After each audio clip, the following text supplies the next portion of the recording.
All right, let's do it. So there will be a little iffy on Facebook if you guys are watching on Facebook. I just checked, so there was a little bit of technical issues, but once again, thank you for joining us. This is always the Four Corners of Commentary, and these two, well, that guy here and the one like diagonal, some like over here, yeah, it's mirrored. Remember, mirrored. Um, they are from Behind the Barricade, an amazing podcast that I have had the pleasure to be on last week. And I continue to watch faithfully every week. Um, so there is really it excuse me. I guess it's my turn to big y'all up, right? Um, Listen, you guys have some amazing takes, and the way you guys think about our the way you think about wrestling is so much similar to how we feel about wrestling. Like, it was funny. I was telling a couple of people, I was like, I feel like in the podcast world, we're kind of like kindred spirits because it really is extremely similar, but so different at the same time. And not just because there's four of us. Um, but it is a pleasure, like an absolute pleasure to finally get you guys on. I've been wanting this for a long time, but today is all about these damn fans. Motherfucking fans, yo. Fanboy. Yep. So as a matter of fact, I'm happy you mentioned that, Chris, because I was going to jump to you. If you can please tell these people the difference between what you call a fan and who you call a fan. Hello. Go ahead. No, I'm about to say there's two of us here, you know. Yeah, but you're Stretch. He's Chris. Right. No, I'm saying my name is also, okay. Like to look me up on Facebook. My name is also Chris, you know. So I would be nope. Every time nobody wants you on Facebook. I don't want nobody to want me on Facebook. Go ahead, please. Gotcha. I got the name. I use the term fanboy. Oh, we were in the studio back in the day. Basically from music fans, like rock fans. You have back in the day, you had these fanboys. So we started getting into it on the show, and us gentlemen here are fans, right? We're educated on what we're watching. We're in on the joke of what we're watching, and we get it, and we comment on what we see. We get emotionally invested into it to a point, but then you have the extreme, the fanboy. I think the perfect example of the fanboy is the dude that was crying when CM Punk came back after 7 years. I mean, you're a grown man and you're crying over another grown man that just picked up his business after 7 years and showed up on TV. I mean, be easy, Chris. I mean, be easy. Tommy Dreamer might attack you, man. Don't be Tommy Dreamer. Well, easy. Like, Tommy lurking. He lurking so right now. That's the kind of level of, a fanboy. Like, the fanboy is the guy who's immediately tweeting right after, a pay-per-view about the stuff he saw. And they're jumping off the cliff every week. Roddy and I know a couple of them. So that's my definition of a fanboy. It's the overdoing it. Like, I can get it when you're 10 years old. Yes, everyone's a fanboy when we're 10, right? But when you grow up and you start paying bills and you're working for a living and you're a grown man, you got to take it down a notch. And you have to start, representing yourself more as a grown man. And it goes with all sports. We all watch all the, you have fanboys in basketball, baseball, football, hockey. That's how we describe a fanboy. So with that being said, I'm a kind of steal the format from you guys today. So we're gonna go down the list real quick with the comments, and then we'll jump back and forth because usually we just pick one and keep it moving. So Tiff, what's going on? Jess, thank you for following us. Our boy Jesse, what's going on, brother? Actually, I gotta hit you up. I have an idea for you. We gotta chat. Jess said she made it home just in time. Perfect. It's perfect. Shout out to Jay is in the building. What's going on, Jay? And he says, salute to all you kings. So, brother, Appreciate y'all. salute to you Appreciate too. y'all. We appreciate it. That's my brother right there. That's my brother. I He's figured that listening. one. Yeah. I figured that one. Moses, what's up, dog? My boy. Also, Yeah. I gotta give a special congratulations to my boy Moses. Congratulations on the new endeavor and everything. Like you already know what we talk about on the other side out there. Congrats, Moses. Like, give you a shout out to you, boy. Proud of you. Yep. Court, always watching. What's going on, Courtney? How you feeling? And then last but not least, for now, Andrew's here.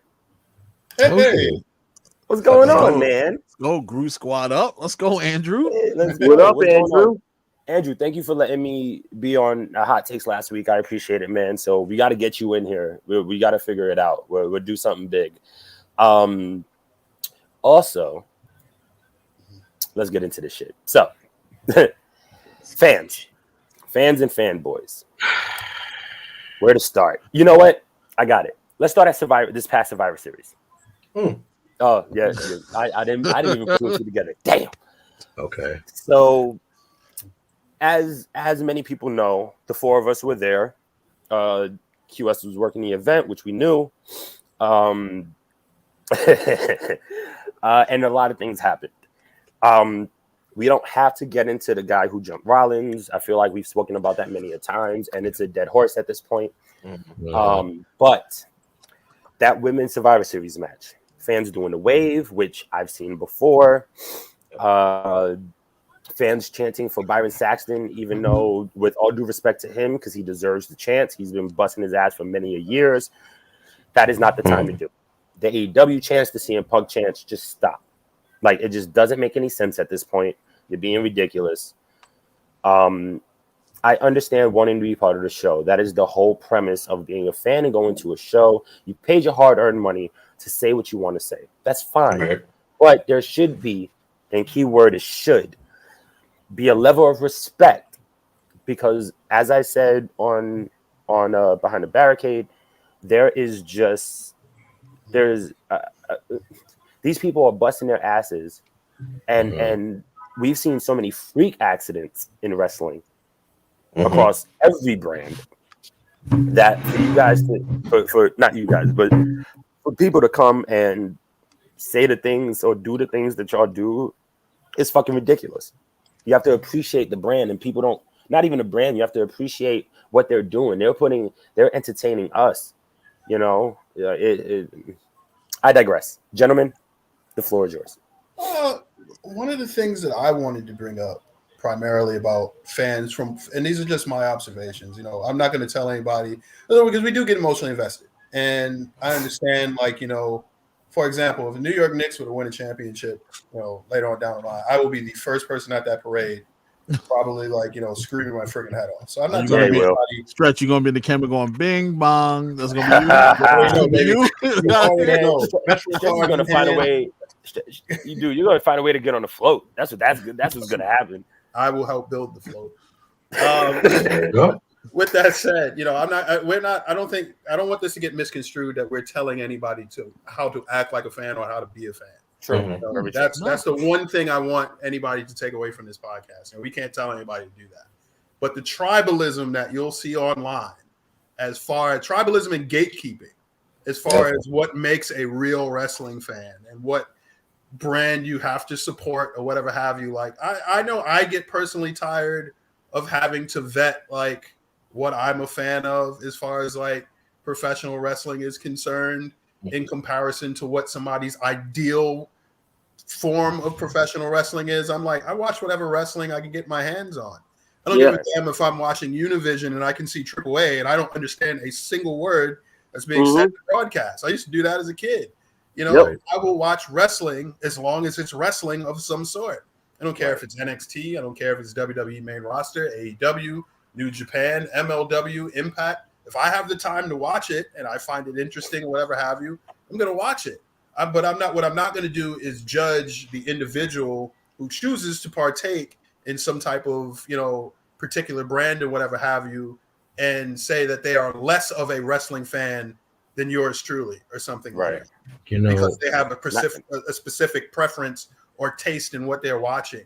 and you get that online a lot. Like I've never seen so many lines in the sand drawn, like from a bunch of people who are watching promotions who have no idea that they exist and are not paying them in any way, shape, or form to perpetuate these ideas. So I'm looking at people, I'm like, you know, I usually point out, for example, a striker who's, I would say, out of anybody here who's watched wrestling with me or watched in a group together the longest, will point out to people all the time, well, he's not a fanboy, he just points out what he likes and dislikes across the board.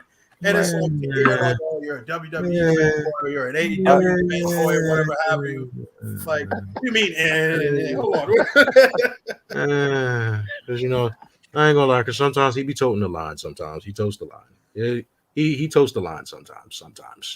Keyword sometimes. Okay, he totes the line. I think we're on the same page. Yeah, he totes the line. Yeah, for sure. You know, but you know, to constantly have to, I think it's the gatekeeping that gets on my nerves the most. Yeah, you know, I think there's a litany of things that we'll talk about in this particular topic, but of all the things I think that irks me the most about today's wrestling fan, it is like the gatekeeping, because it's like, well, we're all enjoying the same medium. Who cares what you watch? Like, so what?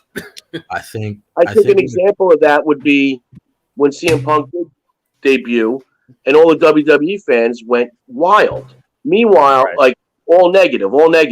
Meanwhile, like Rodney and I said, if he showed up on SmackDown, they would have been all over themselves. Applauding, screaming their little heads off. All over themselves. And like, I can't believe he's back. Like Stretchy said, we like all wrestling. Doesn't matter. I don't put a label on the brand I watch. I have favorite brands. I did NXT. Now that's not so much my favorite, but I watch it all, you know, and I try to look at it that way. If it's entertaining to me, I enjoy it. If a guy wants to, how are you going to tell a grown man not to go make more money somewhere else, or how his contract's going to work, or calling him a sellout? That stuff I can't stand. Like, this guy's feeding his family, and he's a sellout because he jumped over here because you'd rather see him on Friday Night SmackDown. That kind of shit annoys me. I think it comes, I think if we're using the example of CM Punk, right? CM Punk like kind of falls right into the tribalism, because, you know, again, I think what happens when it comes to that type of situation, like the CM Punk where he debuted on AEW, it's those very same AEW fans that are also pushing they've been at the forefront pushing this tribalism war, because in a lot of these wrestling fans' minds, whether it's AEW or in WWE, they believe that the Monday Night Wars still exists. Mm-hmm. Like everybody keeps trying to, and like we could sit here and try to act like it does, that's not happening, but it does. Like everyone keeps, a lot of these fans are trying to like bring back this imaginary war that that really and truthfully in this era does not exist. It doesn't exist. The crazy thing is, all of the wrestlers roll in the same circles. Oh yeah, like like you know, they're all friends. All of them are friends. All boats. The more they're all friends. So it's like most of the money they are going to make as a unit, which is cool. I'm not disagreeing with that. Right. But all of them roll in the same circles, which makes this so silly, right? So all of us fans are sitting here chomping at the bit on each other. Not all of us, but majority of us on Twitter and all these other social media sites are ready to chew each other's heads off, but these guys are sitting in their respective locker rooms, just collecting that check and enjoying what they're doing and watching chew each other apart. Like again, back on the CM Punk tip, I think I remembered, you know, CM Punk. He debuted on AEW. It was a big pop. It was dope. It was dope to see. And literally minutes like right after like the show had ended, there was. I say like one of my friends who used to be one of my coworkers. He came on basically like didn't even realize he's pushing the tribalism war, saying that WWE is gonna regret that they didn't come back and try to sign CM Punk. Right. He's gonna be the needle pusher. WWE is in trouble. All of this, and and you had to sit there and look like, what are they actually in trouble from? WWE is in trouble every other week. They're in trouble every other week, and it's the same AEW fans that are bringing up the ratings war, because they bring up the ratings war all the time. But the only brand that AEW has beaten is NXT. I'm gonna put this like this: yeah, WWE's been in trouble since 2011. They've been in deep water since 2011. And it's like a decade later, they're still here. Still in that same deep water. And the reason is because you give us a set product of what you are. You're sports entertainment. Now, for those people sitting up there in the stands, because I was up there, up in the corner, all the way up at the top. Mm-hmm. So the two fools that was a section over, starting the wave, you two morons. Let me explain something to you. It's not 1986. Last time I checked, this is 2021. There's wrestling going on in the ring. You paid your money to be here. I get that. You can chant what you want. I get that too. But take your fan hat off for a second. And if you don't like what you're seeing in the ring, why'd you come? Yeah. Would you pay your $50 for them? Or go get a soda. So, like when I went to SummerSlam at Barclays Center, you look at the match card and I'm like, all right, that's when I'm going to go get food. That's it. Like, I'm not going to sit there and boo the people. I don't agree with booing in any sport. It's a stupid thing to me. But I forget what match it was, but I'm like, I took my niece. I'm like, let's go get some food now, because I wasn't interested in that match. I'm not going to waste the people around me's time, and I'm not going to start yelling stuff to the ring. Right. It makes no sense. Just go do something else at that point. So while the Women's Survivor Series match was going on, this is when all this was going down, and it was pissing me off because we have this aura about us with women's wrestling that women do not get enough. They don't get enough respect, and they don't get enough love, and they don't look. That's all good and dandy, but you know why they don't get enough respect? Because you don't respect them. Exactly. You want the company to respect them? How about you respect them? Yeah, right. And instead of doing a wave and you don't like the match, just don't react. Like the worst thing in pro wrestling is no reaction. Right. Like you giving them this negative reaction, doing the wave and doing all this joke, doing this bullshit. You don't even realize, like, involuntarily you could be the reason that these same superstars can that they are taken seriously. They get released. Not gonna get released, not taken seriously. It's just like, yo, you're taking a part of it, and then if they get released, what are you gonna say? Oh, WWE, they dropped the ball. They dropped the ball maybe because also you were the one that sat here and fucking was doing the wave when they were trying to put on a good match. Absolutely. Perfect example. Shayna Baszler. Brooklyn. Right. Booed her out of the building. Look what happened. Vince was like, nah, this woman don't got it. What you mean she don't got it? She was the baddest woman on the planet just a couple of months before that. What are you talking about? She don't got it. Now you listen to that dumbass Brooklyn crowd is going to sit there and boo her because they didn't like what they were getting at the moment. Right. And these are the same fans who online virtual signal like, oh, they don't give women's wrestling, for example, enough time on television or whatever have you. And they don't give them a chance.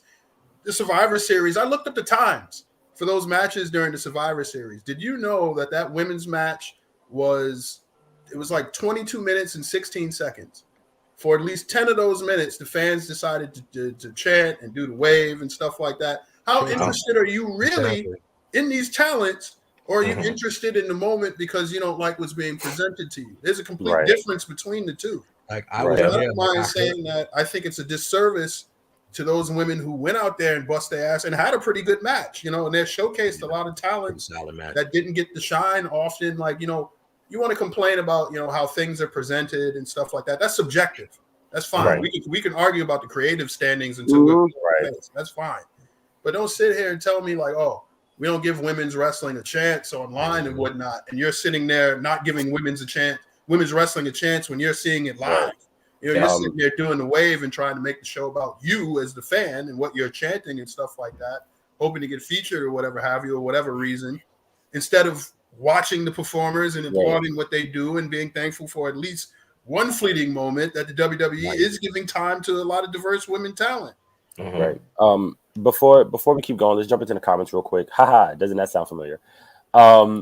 Jay says, I agree. You shouldn't be crying over anyone, no matter how much of a fan you are. Point blank, period.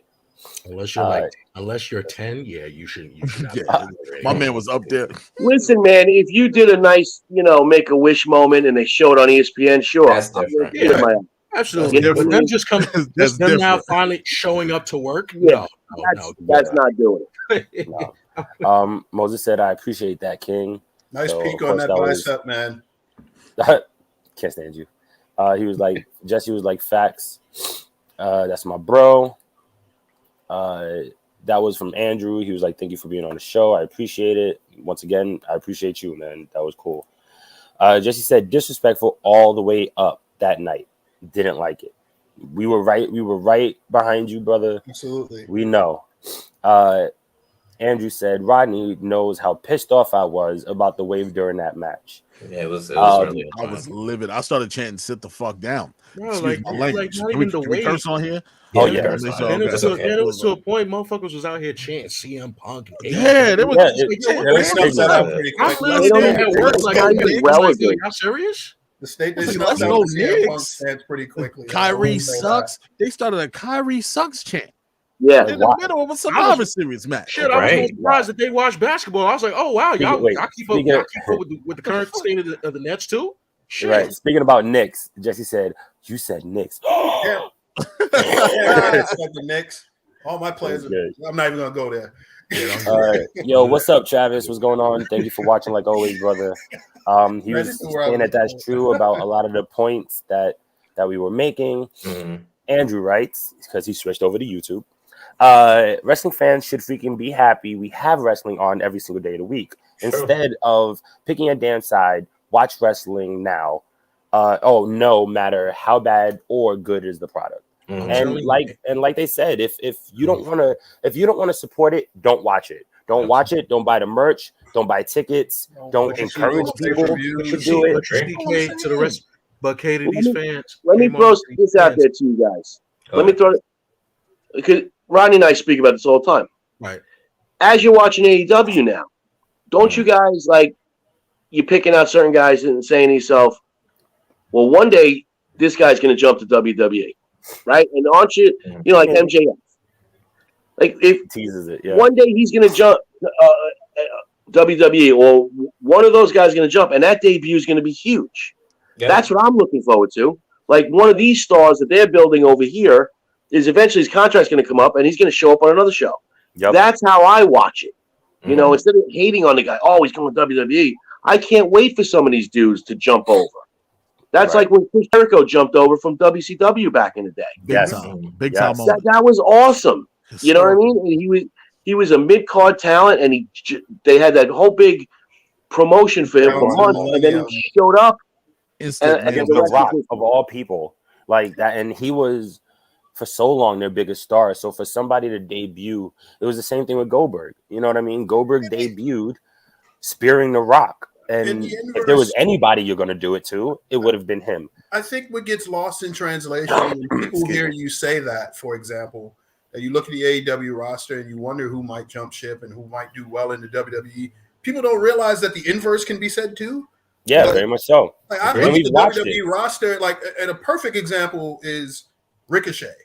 I think Ricochet would be aces in freaking AEW because he'd be allowed to showcase and do everything that he wants to do because their style is a lot more that, like, indie like showcase style. High spot, they will let him go nuts. Crazy, right? He'll bump his ass off. He will do all types of crazy spots. That style it's the Ricochet we would see of old.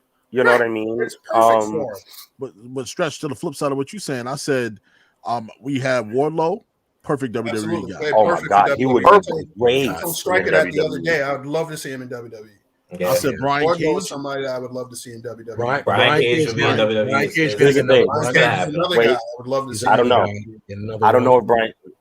I don't know about Brian Cage, and the only reason is because it's very similar to a lot of the wrestlers who come from the indies, to where he will not be able to showcase his complete talent. Like, not saying he won't do the dives, not saying that he won't do the moonsaults and everything, might be but his move exactly. They're gonna keep him like a power guy, basically. Right. Speaking of power, the biggest name I think in AEW that has the most potential, if he were to jump, even in AEW, I'm not going to say he needs to jump ship in order to be a huge star, is Powerhouse Hobbs. Yeah, absolutely. Powerhouse Hobbs has amazing potential and easily could be a star. But I told somebody the other day, I'm like, he's got to break out eventually because you can't be snarling Hobbs 24/7. When Taz is speaking, he's just in the background.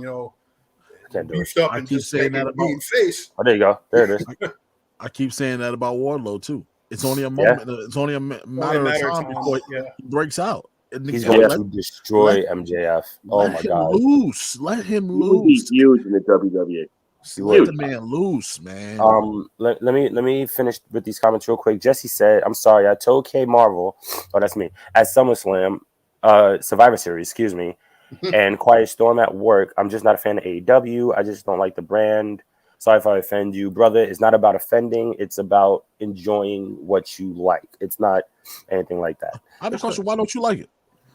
Good point. What about it? What about it don't you like? Right. I could personally say for me, I speak for me, that the only reason why I'm a little harder on AEW. It's not because of the product. I'm really hard on AEW because of the fans. Because again, that said tribalism, that this cult like following the AEW apparently like Dallas Cowboy fans.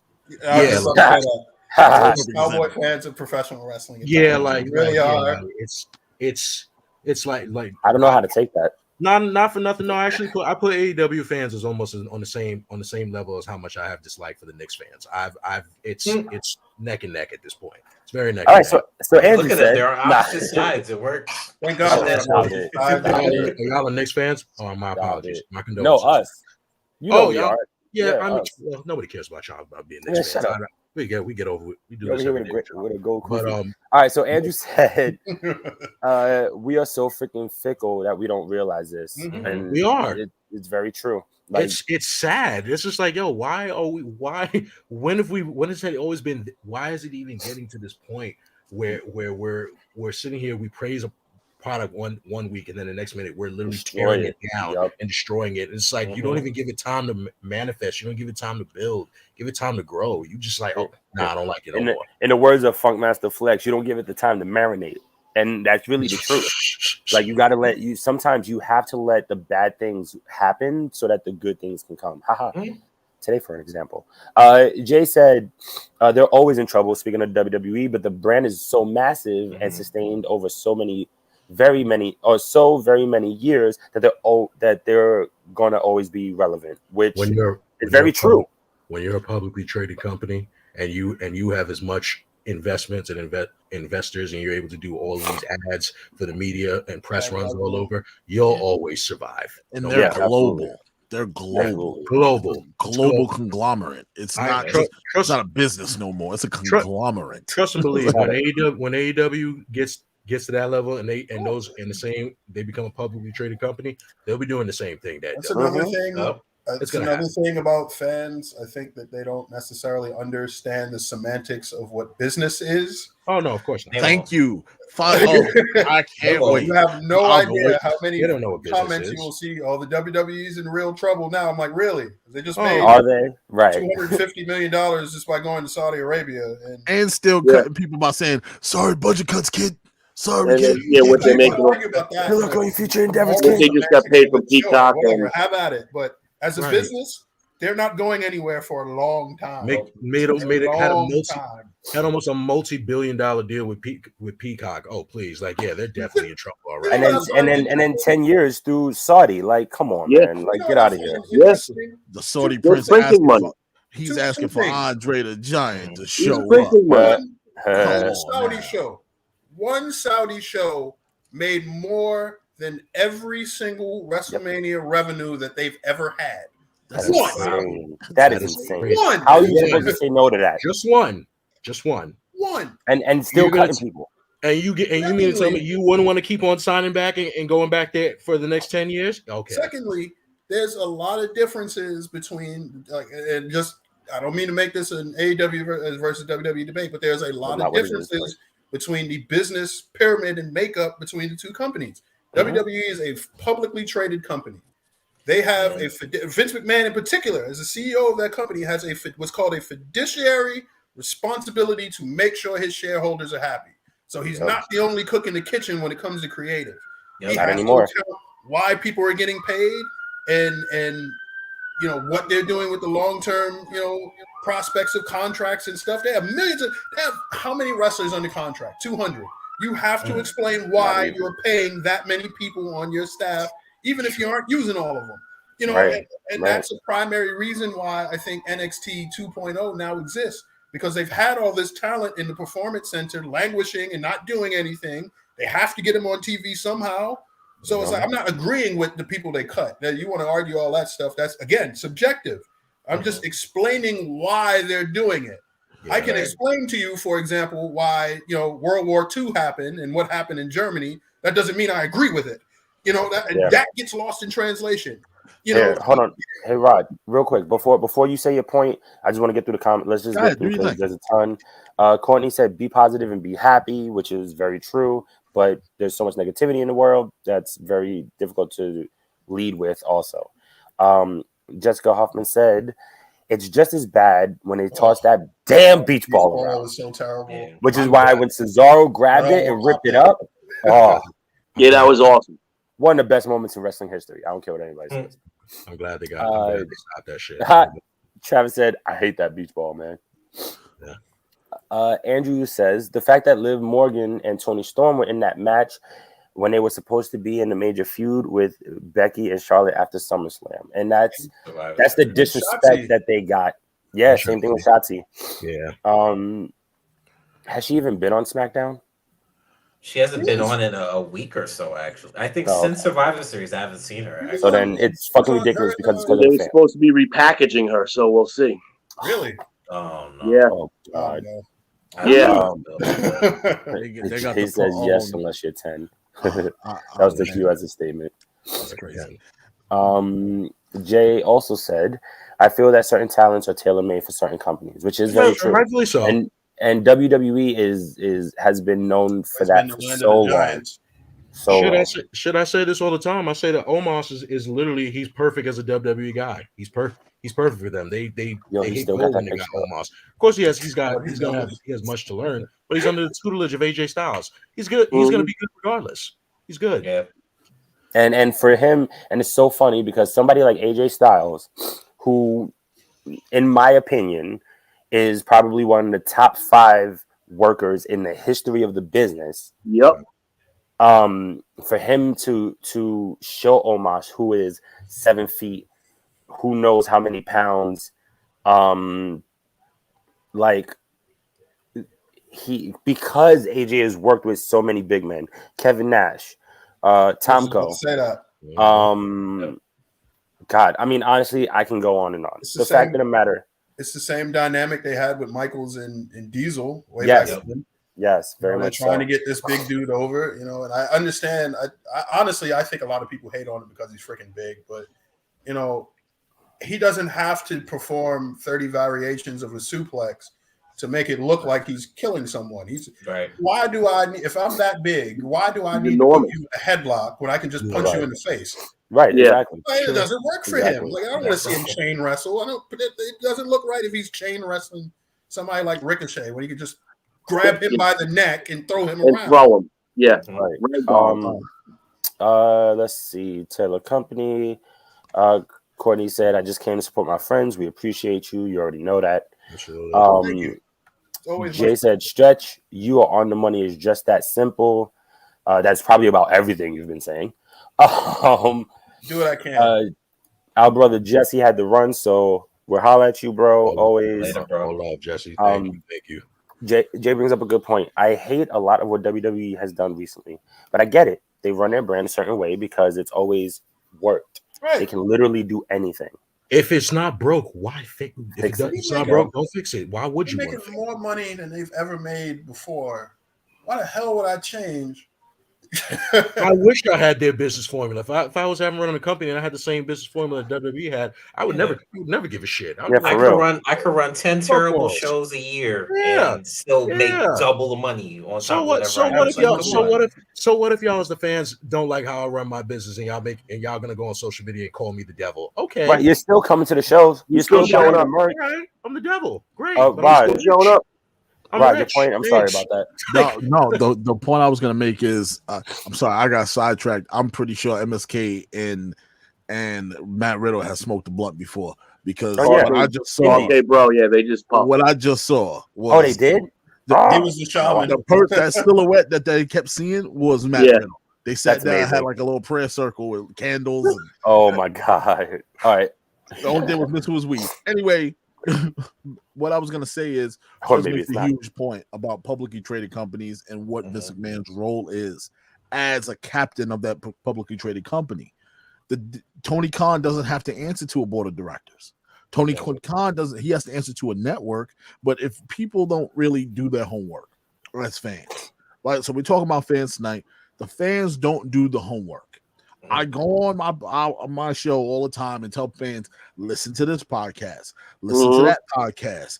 Here's an episode you might want to pay attention to because it's going to teach you something. So, for instance, when Bischoff got all that backlash for what he said about Tony, I listened to the episode about 3 or 4 times because I'm a big fan. I'm a member of adfreeshows.com. Me and I'm all in there. So I got the lowdown of what Bischoff has said to him multiple times. It's not that he doesn't like Tony. He just doesn't understand that you need to do certain things to continue your business. You're going to make mistakes, and he sees him making these same mistakes. But the difference between Bischoff and Tony is Bischoff is thinking like a corporate mind, because that's the realm he was in as a president of a company, answering to a billionaire who has a network. Who WCW wasn't publicly traded, but Turner Sports was, you know, and it's the same logic. Tony doesn't have to worry about that. It's the same logic, and I think a lot of people don't necessarily know the business history of WCW. I learned a lot of things by reading books and by listening to podcasts. Did you know, for example, and listening to shows, like one of the things that I learned, and this is straight from J.J. Dillon's mouth, who was an executive in both WWE and WCW. Did you know that when WCW was running around, they would never put WWE out of business because of the way their business structure was? Did you know that every pay-per-view that WCW produced, WCW, the company, WCW, paid for it? The production, pyro, wrestlers, contracts, they saw none of the profit. Nope. Everything went to Turner Home Entertainment. That's exactly right. None of the profit. And that's the part that fans don't get. That's what they don't get. You don't understand. And as a business owner, and I get it. I understand this. You have to toe a certain line. And for Vince's case, we get frustrated because I know I always hold out hope for this man. Sometimes I lose faith in him. But I know you can walk into those board of directors and tell them, listen, I know what works. Let me try it. You won't go wrong. I will double your pocket. I know you guys want to make money. I get it. But we will double our profit if we go this route. I'm just waiting for him to do that because his son-in-law was doing that. So it's his son-in-law was about to take the world by storm. Absolutely. He's going to take NXT was about to be global. Global. He was about to blow up. Yeah. And unfortunately, the powers that be, and I don't think it was just Vince McMahon, said, no, we don't like the direction that NXT is going. Yeah. Which, who are you to say that? There's wrestling minds in that room who know 10 times better than you guys do, I'm pretty sure. Oh, listen, Rodney, let's call it what it is. What's going on in baseball? You have analytical dudes that never played the game that are upstairs calling the shots on the field. Yeah. So looking at a tablet. Looking at a tablet. They're ruining baseball by doing it. I mean, it's the same thing. That's an excellent point. So I'm not putting the onus all on Vince, even though you are the face of you are the guy that writes checks. Usually, so you got to take. You're gonna catch all the flack. Absolutely, that's the only thing because he's not the Nick Khan or the board of directors. Yeah, I don't hear no Nick Khan. I don't hear nothing about no Freddie Prinze Jr. I don't hear nothing. Nobody else knows who the board of directors is. They don't know who any of those people are. People harp on Nick Khan because he's the public face, that they see saying all the things that they don't want to hear. Right. People harp on John Laurinaitis because they know what his title is. It's like when people were saying, the writers need to get it together. They used to mess with Road Dogg because that was the only writer that they knew. Yeah. So they have a face to blame. None of these people know who the people who are the board of directors are or who invest in the company. They don't know who any of that is. So they latch on their frustrations to a face. In this case, it's Vince McMahon, who's the owner, who's the public face of the company. But as far as like other business decisions, you have Nick Khan and John Laurinaitis. Now, you might know the parameters of their jobs and everything, but like I used to talk to, like, for example, and this is a perfect example. People are like, "Oh, Triple H does this, that, and the third." I'm like, really? You ever read his job description? You mean to tell me for a fact you know what his job description is? As like global, I think, what is it? He's a global executive president of talent relations, talent and development, right? Yeah. Nobody knows what that. They just know the title, and they just know the title, but they don't know what it entails. They don't know what that means. You read. So it's like you guys are blaming him for shit that he probably has no idea, like no finger in the pocket or influence in whatsoever. Because that's how business works. There's so many subsidiaries and stuff. Nobody is influenced by everything. Like, you know. Right. And it's funny because you, as somebody, or us, for instance, as men who are not in the business, technically, right? You know, there are fans, you know, we read, you know, Triple H's title, and then you already come to an assumption like, okay, you used your context clues. Global, you know, search talent relations, whatever. So he's going around the world trying to find talent to bring to the WWE. Literally. But there's so much more to it. There's always so much more to it. So we could talk shit about Vince all we want. And don't get me wrong, we've talked shit about Vince. It is deserved. The fact of the matter is that such good shit. The fact of the matter is that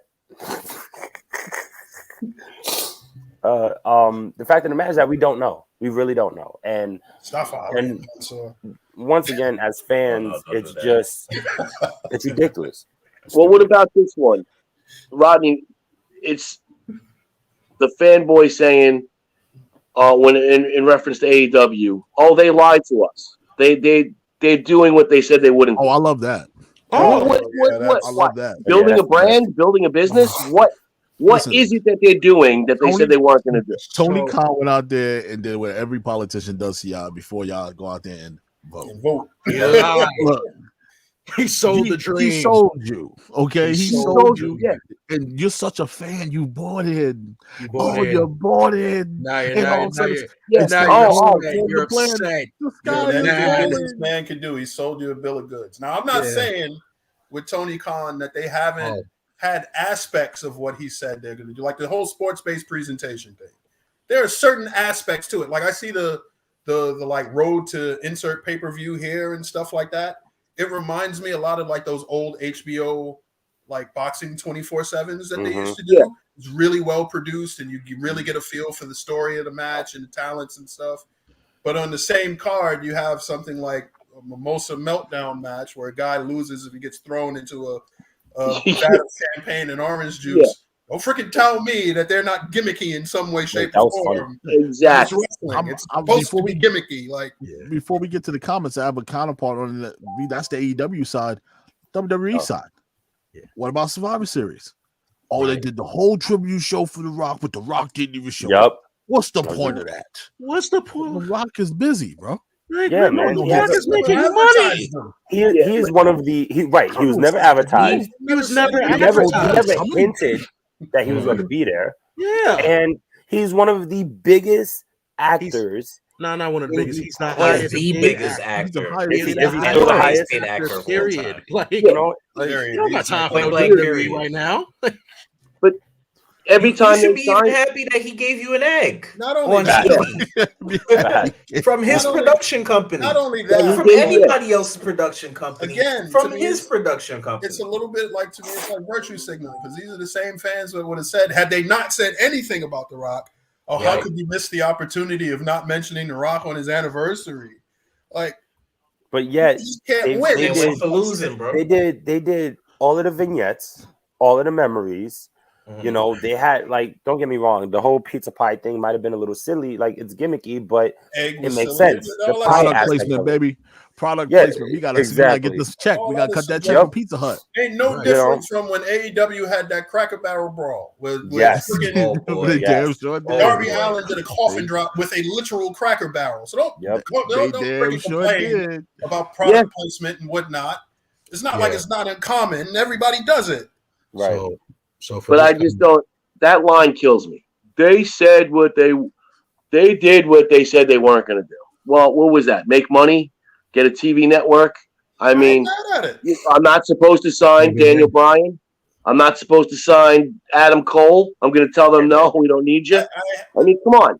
It doesn't. But they lose their fucking minds over that shit. We literally could be here hours, but that's another thing that I hate when people refer to like talents as like ex-WWE talents and whatnot. And nobody looks at the Los Angeles Lakers and say, well, they had to get an ex-Cleveland Cavalier to win a championship. It's a basketball player. Yeah. I guess the Buccaneers should have said, no, Tom Brady, we don't need you. As a gentleman in the gold. We're good. We don't need you. We got Mike Glennon. We don't need you. Yep. So Jay said the Bianca squash is still infuriating. The handle of Bray, whom is one of the best talents in recent years also. But hey, it's the WWE and we still watch. So and that's very true on a lot of levels. My whole thing, the only thing I wanted to say on that, Jay, is the Bianca squash, it wasn't a squash. I remember when it did happen, I know everybody was upset, everybody was shocked, but I was one of the very few people that actually understood why it happened, what was going to come, and I caught hell for it. And then in the upcoming weeks, you really were seeing it for yourself that it wasn't actually a squash. It was like, okay, she lost in 26 seconds. But it still started. It's still an amazing feud. You've seen amazing matches with Bianca and Becky. As you can see, Bianca's rise is still rising to be a megastar. She's not out here like, she's out of the title picture for right now because it's like, if you had caused that match to happen, if you had caused her to win, and Bianca would just now been in this playing field where she's just going to keep winning. And then the same fans would have sat here and got upset and be like, oh, they're tired of seeing Bianca win, like she's getting stale. All this. When you go back and really think about it, Bianca is much better when she's chasing the title. When she's chasing, very true. Yep, said the same. Because every single time that you have seen like that she's gone against Becky, it's never been actually clean. It's never been a real clean win. And it's not even just Becky. It's when she was NXT and she was going up Ripley or Charlotte or. But Shayna. Shayna's the big one. I'll say this. QS made a believer out of me when he explained that, because I was one of those fans that was infuriated that Bianca lost in the fashion that she did. He made a believer out of me when he explained it. He really did. I got to give him his flowers on that one. No, I think a lot of us were upset. I know my whole house, we all sitting there watching. We were like, did that just happen? Right. Yeah. I was right next to him. I was upset. Right. You guys got to pull up for the viewing parties at the crib. I think let us know. Now definitely. Y'all gotta pull up to the viewing parties in the summer. We do a big 100-foot projection screen out in the backyard. We do a big. But we there. Now with the situation now, I mean, you are kind of on point with the Bray situation. I can't even really agree with it or not agree with it, because it's like, I feel like until I hear Bray Wyatt himself come out and like explain what has happened all over those years. Not to even say that it never happened. I said which may never happen. I don't know. It may you are absolutely right. It may never happen. Who knows whenever Bray feels he's ready to talk. He'll either be ready to talk about it or maybe he just not talk about it at all. So that's just always going to just be up in the air. But I mean, I get it. It's, you say like, no matter what they show you, you're just going to still watch it. I mean, yeah, that's a form of abuse. That's abuse. Sounds like it really just sounds like a lot of our fans are in an abusive relationship with the you're right. That's exactly what it is. We've spoken about that before on the podcast. Maybe it's time for you to finally look yourself in the mirror and say, like, "Yo, I got to get out. I got to get out of this." Like, there's nothing wrong with it. It's not. You just. And to your point, QS, that's why you have alternatives. Yeah, that's why you have MLW. That's why you have AEW. If you're getting abused by WWE and you hate it so much, watch something else. We have the internet. Impact. Like, it's okay. I watch Impact. Impact ain't bad. It ain't great, but it ain't bad. Nothing. Impact really is not bad, contrary to what all the rest of social media tries to say. Really not. It's what the ratings say. It's not. And once again, that goes back to the fans.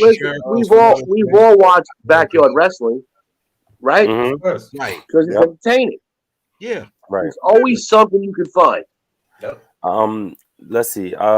Courtney was talking about baseball was on strike because of everything you spoke about. Oh, real quick. On Facebook, if you guys are watching us on Facebook, please make sure you clear whatever you need to clear or check whatever you need to check so that we should get your names and give you the recognition when you bring your comments in. like this just says Facebook user, so I have no idea who said it. But VK sabotaged his son-in-law point blank. Period. I wouldn't even say he's sabotaged. He's not. I wouldn't agree and say he sabotaged Hunter. I think that they probably did have like a conversation at hand, because at the end of the day, no matter what, even though yes, NXT is like Triple H's baby and everything, Vince is still the boss and he still gets the last word. So it's not a matter of sabotaging. And also you got especially still give well wishes to Trips, because he just I think he just came off that heart surgery. Like it's just at this very moment, the way like Triple H was working, he kind of does need to take a step back for a second, relax. The thing is that you don't want to. Well, what Vince is doing, the moves he's making is very weird, and has been for years. As a business owner, you would sit there and say to yourself, he's looked like he's dropping weight to put himself in a position to sell, right? But he's building equity and he's building all of these, making these great deals for him to make the company look better and more appealing to flip it. Why we're so frustrated with Hunter is that he was doing exactly what he said he was going to, what Vince is doing right now, but building for a future. Right. And it boggles my mind. So if let's just say hypothetically speaking, he is selling the company. Maybe that person that's looking to potentially buy doesn't like the model that Triple H was using, and doesn't want to do that. Yeah. So I don't know. Some like reports came out today that Tony Khan could be taking over for Vince. We don't know. I'm not in that room. I don't know what the hell's going on. Right. I know Vince is just about to celebrate a birthday and he's getting old. The man's getting old. Let's just tell like him what, 123 or something like that. Like, you would think. He looks good though. Like he looks old, but he looks good. Oh, he looks he's crazy. Well, that Diana ball really working well for the old man. he doing. I think that if there was a nuclear bomb were to drop on Earth, God forbid, cockroaches, Keith Richards, and Vince McMahon would be the only survivors.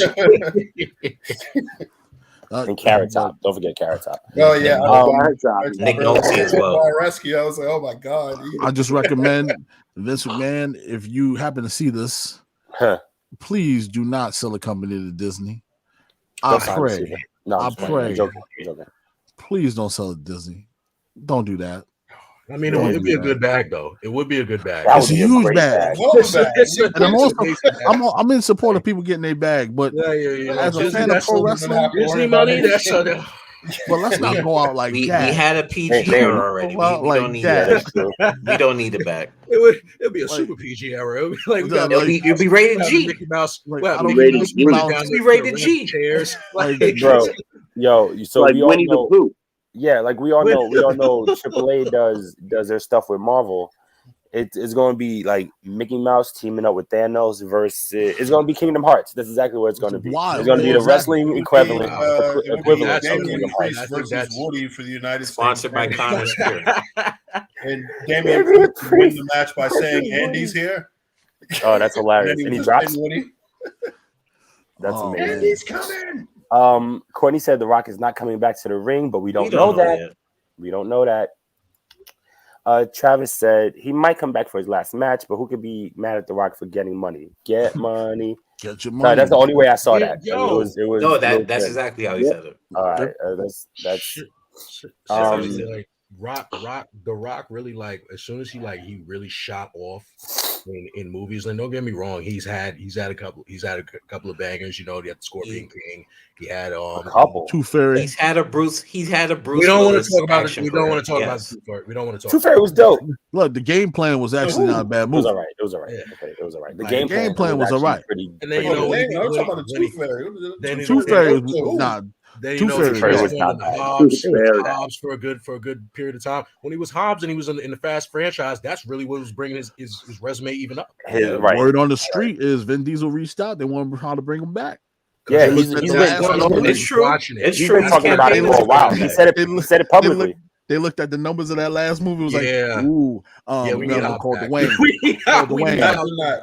Where's my phone? Get Dwayne on the phone. Two businessmen making a decision that's good for their bottom line. That's right. He's like, them ticket sales was weak. Dwayne. I mean, you remember it was released during COVID too. It released during the pandemic. Not even that. He was also doing regular TV too. Like, Ballers was a great series. Ballers is really great. Ballers was a good series. He still has Young Rock still going on. Young Rock's a good show. Yeah. I still haven't watched it. And as a rock fan, emphatic rock fan, I'm highly ashamed. Yeah, I watch wrestling every night. All right, don't judge me. Courtney said Cracker Barrel is good for eating. Facts. I got two. Cracker Barrel's amazing. I've never been to a Cracker Barrel. Damn, bruh, there's one right by the crib. Come on down. Jay said, QS, you got a point there about Bianca.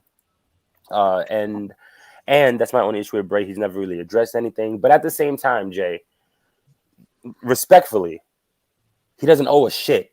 He doesn't owe us an explanation. He don't.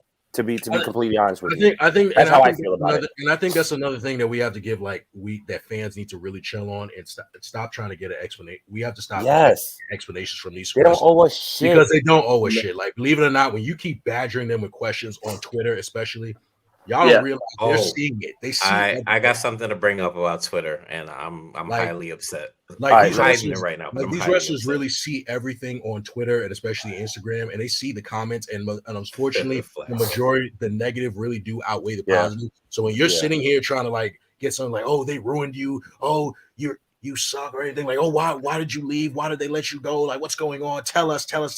You're like badgering them. It's just like they don't know you from a hole in the wall. It's like that. They don't owe you an explanation. They don't want to. And that's when they cause them to just go on a whole media blackout and just not respond to anything. Just turn their notifications off. Yeah, what I think too is yes, they come out and they grab the mic and they go, we can't be here without you. They are not wrong by that by any means, because you cannot be successful without people buying into your product or buying into your business. So yes, there is truth to that. At the same time, these are grown-ass people with jobs. Because at the end of the day, it's a job. It is a job. If I was to leave my place of business, I don't owe any family member explanations. I don't owe any of y'all explanations. I might explain anyway because I care, but I don't owe my kid an explanation. You definitely owe your kid an explanation. Wait, hold on. No, why? Why do I owe my daughter an explanation on why I left my job? That's not her business. Well, I mean, her business is to go to school and make and get good grades. Well, because the money you're actually bringing in the money to help take care of her. That's why. But I don't need to explain that. You're right. Let me stop you. Yeah, how old is your daughter? 7? Yeah, ready to get chopped in the throat. No, but 7 years old, you need to worry about you stay out of grown folks' business. No, exactly. That's exactly what it is. I mean, not a clear-cut explanation. I swear to God, I said that on Sunday. Like, I finally met Uncle Baby, and whoever knows who that is, and I was talking to my cousin, and she comes over, Daddy, but excuse me, mind your business, go play. Thank you very much. Like, you know what I mean? Excuse me. Let me do this real quick. WWE is abuse, left my ass off. And that's why I tuned into AEW in New Japan. That's okay. That's fine. Yeah, ain't nothing wrong with that. Ain't nothing wrong with WWE. If you need to step out and cheat a little bit, no, it's okay. It's fine. It's not cheating because none of us have to fucking watch WWE. Yeah, because you're still in a relationship with them. And just so y'all know, we don't condone cheating on this podcast. I mean, that's a conversation for another day, but Yeah, great. WWE is history archives, the brand name, but it is not good for the pure wrestling fan, which is so true. Yeah. Very true. Hold on. Oh, boy. Now, define what's a pure wrestling fan. Like, yeah, that's true too. Yeah. Well, okay. Here. What's a pure wrestling fan? Here, Stretch. I'll say it like this. I know because you're about to go on a tirade. I know. Listen, go for it. Say it like this, right? We have to. The way I see it is that we have to put it in their words because it's the only thing we have. So the WWE is still sports entertainment, while all of these other companies are pro wrestling. So when I feel like when people say the pure wrestling fan, they don't mean the sports entertainment aspect, because it is sports and it is entertainment. I ain't going for that. It's all the same thing. I agree. I ain't going for that. It's just a different, it's just they give it to you in a different form. Yeah. Right.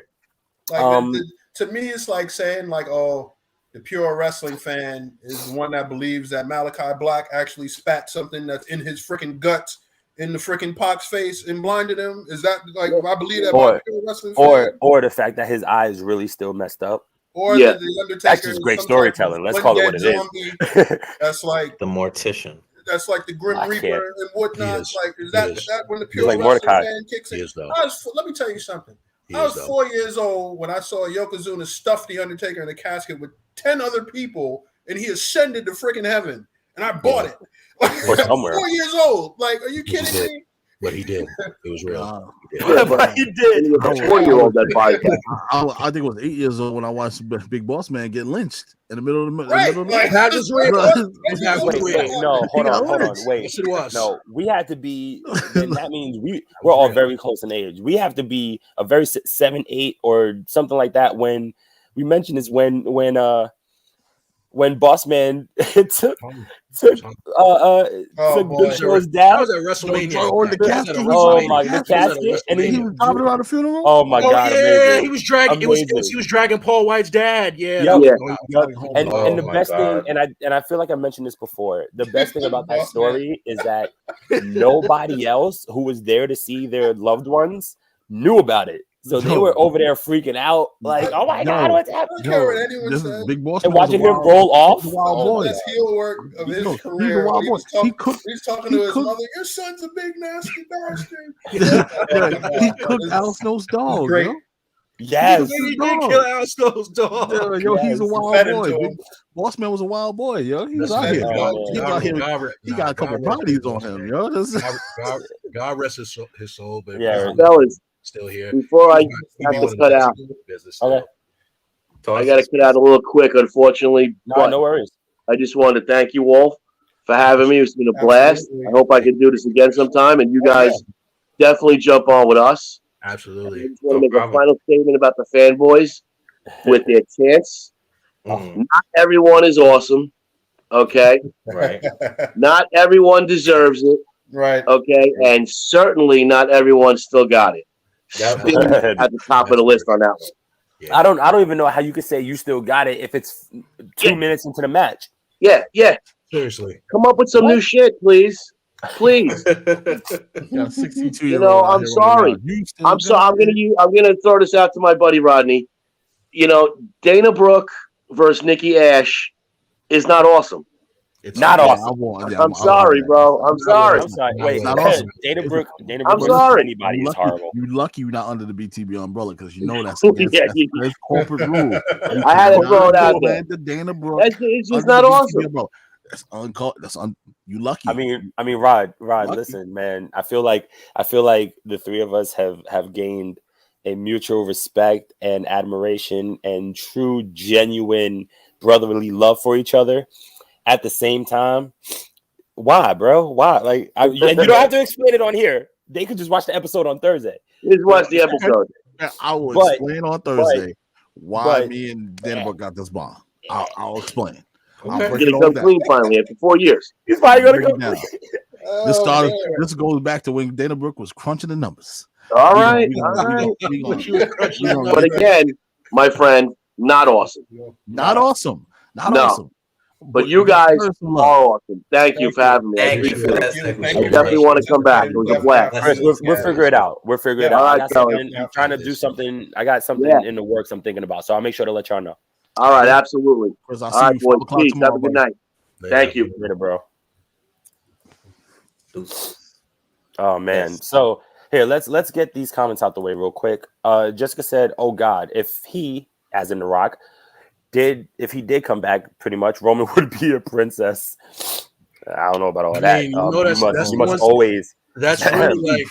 I honestly feel like that is like that's really Roman's like last obstacle to like I guess if they want to. That's the big money feud. You always acknowledge him. That's the big money feud. And never. We didn't acknowledge him today. Never. I don't know if you guys feel this way, but I think it's coming. We know it's coming. Oh yeah. It's only a matter of time and when. Do you feel that that's Roman's next step to say, "Hey, man, I did everything I can do here. Yes. Now it's time for me to make that transition over where everybody makes the transition. Step into Hollywood, step into the big money areas." And he'd be great. Bro, Roman got the look. Roman has everything. He has the look. He has the swag. But as a fan, who can carry that flag right now? Nobody. Like Roman Reigns can. Oh yeah, we spoke about this. Yeah, no one. I've been asking everybody. I've been asking every person I know that has a flag. Who carries that flag for WWE when Roman rides off? Fantastic. So I think closest one I would say would be Seth. Closest. Okay. Would be Seth. I can see that. If it's not, I see a couple of guys. If they would give this individual the chance, and I know K Marvel will agree with me when I say this, because of how well he's proven he can do elsewhere. Xavier Woods. Oh, absolutely. Xavier Woods, I could see easily doing it and doing it well. He's articulate. He's educated. He's proven that highly he's educated elsewhere. He really could do it if he's given the ball and run with it. He could do it for the culture. I say, if built correctly, charismatic as hell, athletic as hell, high flying as hell, and just lovable guy, Montez Ford. Yep. I agree. He has the look. I agree. He got the look. He got the look. He has a charisma. Very comfortable in front of the camera. He can turn it on. He has a badass side to him. He has a fun-loving side to him. You can put him in corporate settings, put him in a suit. He has a family. It screams. Former Marine. Screams. There's a lot. Corporate America. We can sell this guy. We still got some fan stuff to speak about involved. No, we'll get there. Listen, we ain't done. Strike, what's your idea? Who do you think looks good? Carry the torch? Ooh. Or you want me to go first? What you think? No, I don't have to think. I actually knew the person, but I just don't know if that's my accurate choice at the moment. I mean, but I will say in terms of time, Austin Theory. I was going to say we've been talking about that. They're building that route. Yeah, they're building him up. They're building him up. It's funny that you say that because about Andrew, if you in the comment section, so you still listening, had to be about 4 years ago. We went to an Evolve taping in Brooklyn, and Austin Theory was at the time the Evolve champ. Yep, right. I seen Fabian Aichner wrestle Darby Allin that night. Yep. Wow. And I saw Darby Allin live for the first time. I said, "Yo, this guy, he's small as hell, but he has something about him that just resonates." Yep. And I looked at Andrew. I said, "How old is Austin Theory?" He goes, "He's 20." Well, he was like in his early, not 20, so I couldn't have been 4 years ago. But nonetheless, Austin Theory is really young. Yeah. And I said, "How old is he?" And he goes, he goes, "Yeah, he's young, Rodney." I was like, "He's gonna." He must have been like 18. I think he might have been like 18 when you went to see him because I think he's 22 now. Because he was like, that kid is going to be a star. Yeah. Yep. Yeah. He has the look. He has the everything that Vince McMahon loves about a pro wrestler. Got like 80 abs. It's in Austin Theory. How do you think like you see the segment with them always together? Like, it's so good. He's gonna be the next chosen one. Yeah, Vince is gonna launch him to the fucking moon. And I'm just like, I honestly just find it really sad though that Vince McMahon could build somebody in a couple of weeks, and it takes them months to years to build an actual group of big stars. Right. It just takes one Vince appearance and one meshing for him to build somebody. Yeah. All right. Only that can happen with everybody else. But that's not how it works. It's not, and it can't work. Not how it works, sadly. Look, we have a ton of comments. Let's just run through these real quick. TBS says there are alternatives. We mentioned those. If you want to know a few, we said them already. New Japan, Impact, AEW, MLW, PWG, no, PWG isn't around anymore, right? No, yeah, it is. No, they're back. They're coming back. Yeah, they're back. You know, even local stuff around New York, like we had the pleasure to go to Battle Club, We Are Wrestling, Hog, HOG, which is in Queens. What up? But anyways, let's go to the next one. Tiff says, "I love the Tooth Fairy. It was good." Jess says, "Love San Andreas and Rampage. I never watched Rampage or San Andreas actually. Rampage was funny. San Andreas was it was cool. I gotta check it. As CEO of WWE, VKM, who is Vincent Kennedy McMahon, is responsible for all failures and success of the company. Who cares if I don't see or hear from the board of directors?" Which is absolutely right. That's none of our damn business. Go ahead, Stretch. I care. It's not just him. It's really not. Yeah. When you're a CEO, you're a figurehead. Yeah, exactly. He is a figurehead. He is not the bottom line when it comes to financial decisions. There's a CEO, there's a CFO. Like, come on, like COO, right? CIO. Yeah, like there's a lot of them. Just to let everybody know, when it comes down to a board of directors, you know, if something goes wrong with Vince, they can easily vote him out. Exactly. Simple as that. Exactly. Depending on who's invested more, they can vote his ass right out. Oh, lack of no confidence thing. Yeah, that wasn't an act. Like, just because that was a storyline, that really does happen in corporations. Like, it's a real thing. Anybody ever watch the show Empire? There's a couple episodes about them voting homeboy right out the door. You gotta go. Hey, man. Come on, man. Come on, man. It was in that time. The Family That Prays too. That was a part. That was in that movie as well. Like, it happens a lot, especially in movies. Jay says it'll be flag wrestling at that point. Talking about rated G. Yeah. Oh, whoa! And you're leading by example. I'm confused. Tiff said that. I do not remember what that was to be honest with you. That was to you, sir. Oh, wouldn't have even posted. I don't get it. I don't get it. Anyways, conversation later. It ain't got nothing to do with us. Yeah, probably. Oh nah, fam. Oh nah, them Twitter fans are clowns. I feel y'all on that. I can't wait to get on the Twitter. Courtney says, "Do we have an update on Jeff Hardy?" So the last thing I heard was that Matt had mentioned something, but all he said was that he loves his brother and he wants him to be the best person he can be. Outside of that, we have no idea. Yeah, no, he just said that Jeff's okay, but he said that it's really in more detail. He just said it's not his place to like really say what's going on. Yeah, of course. True. That's Jeff. Yeah.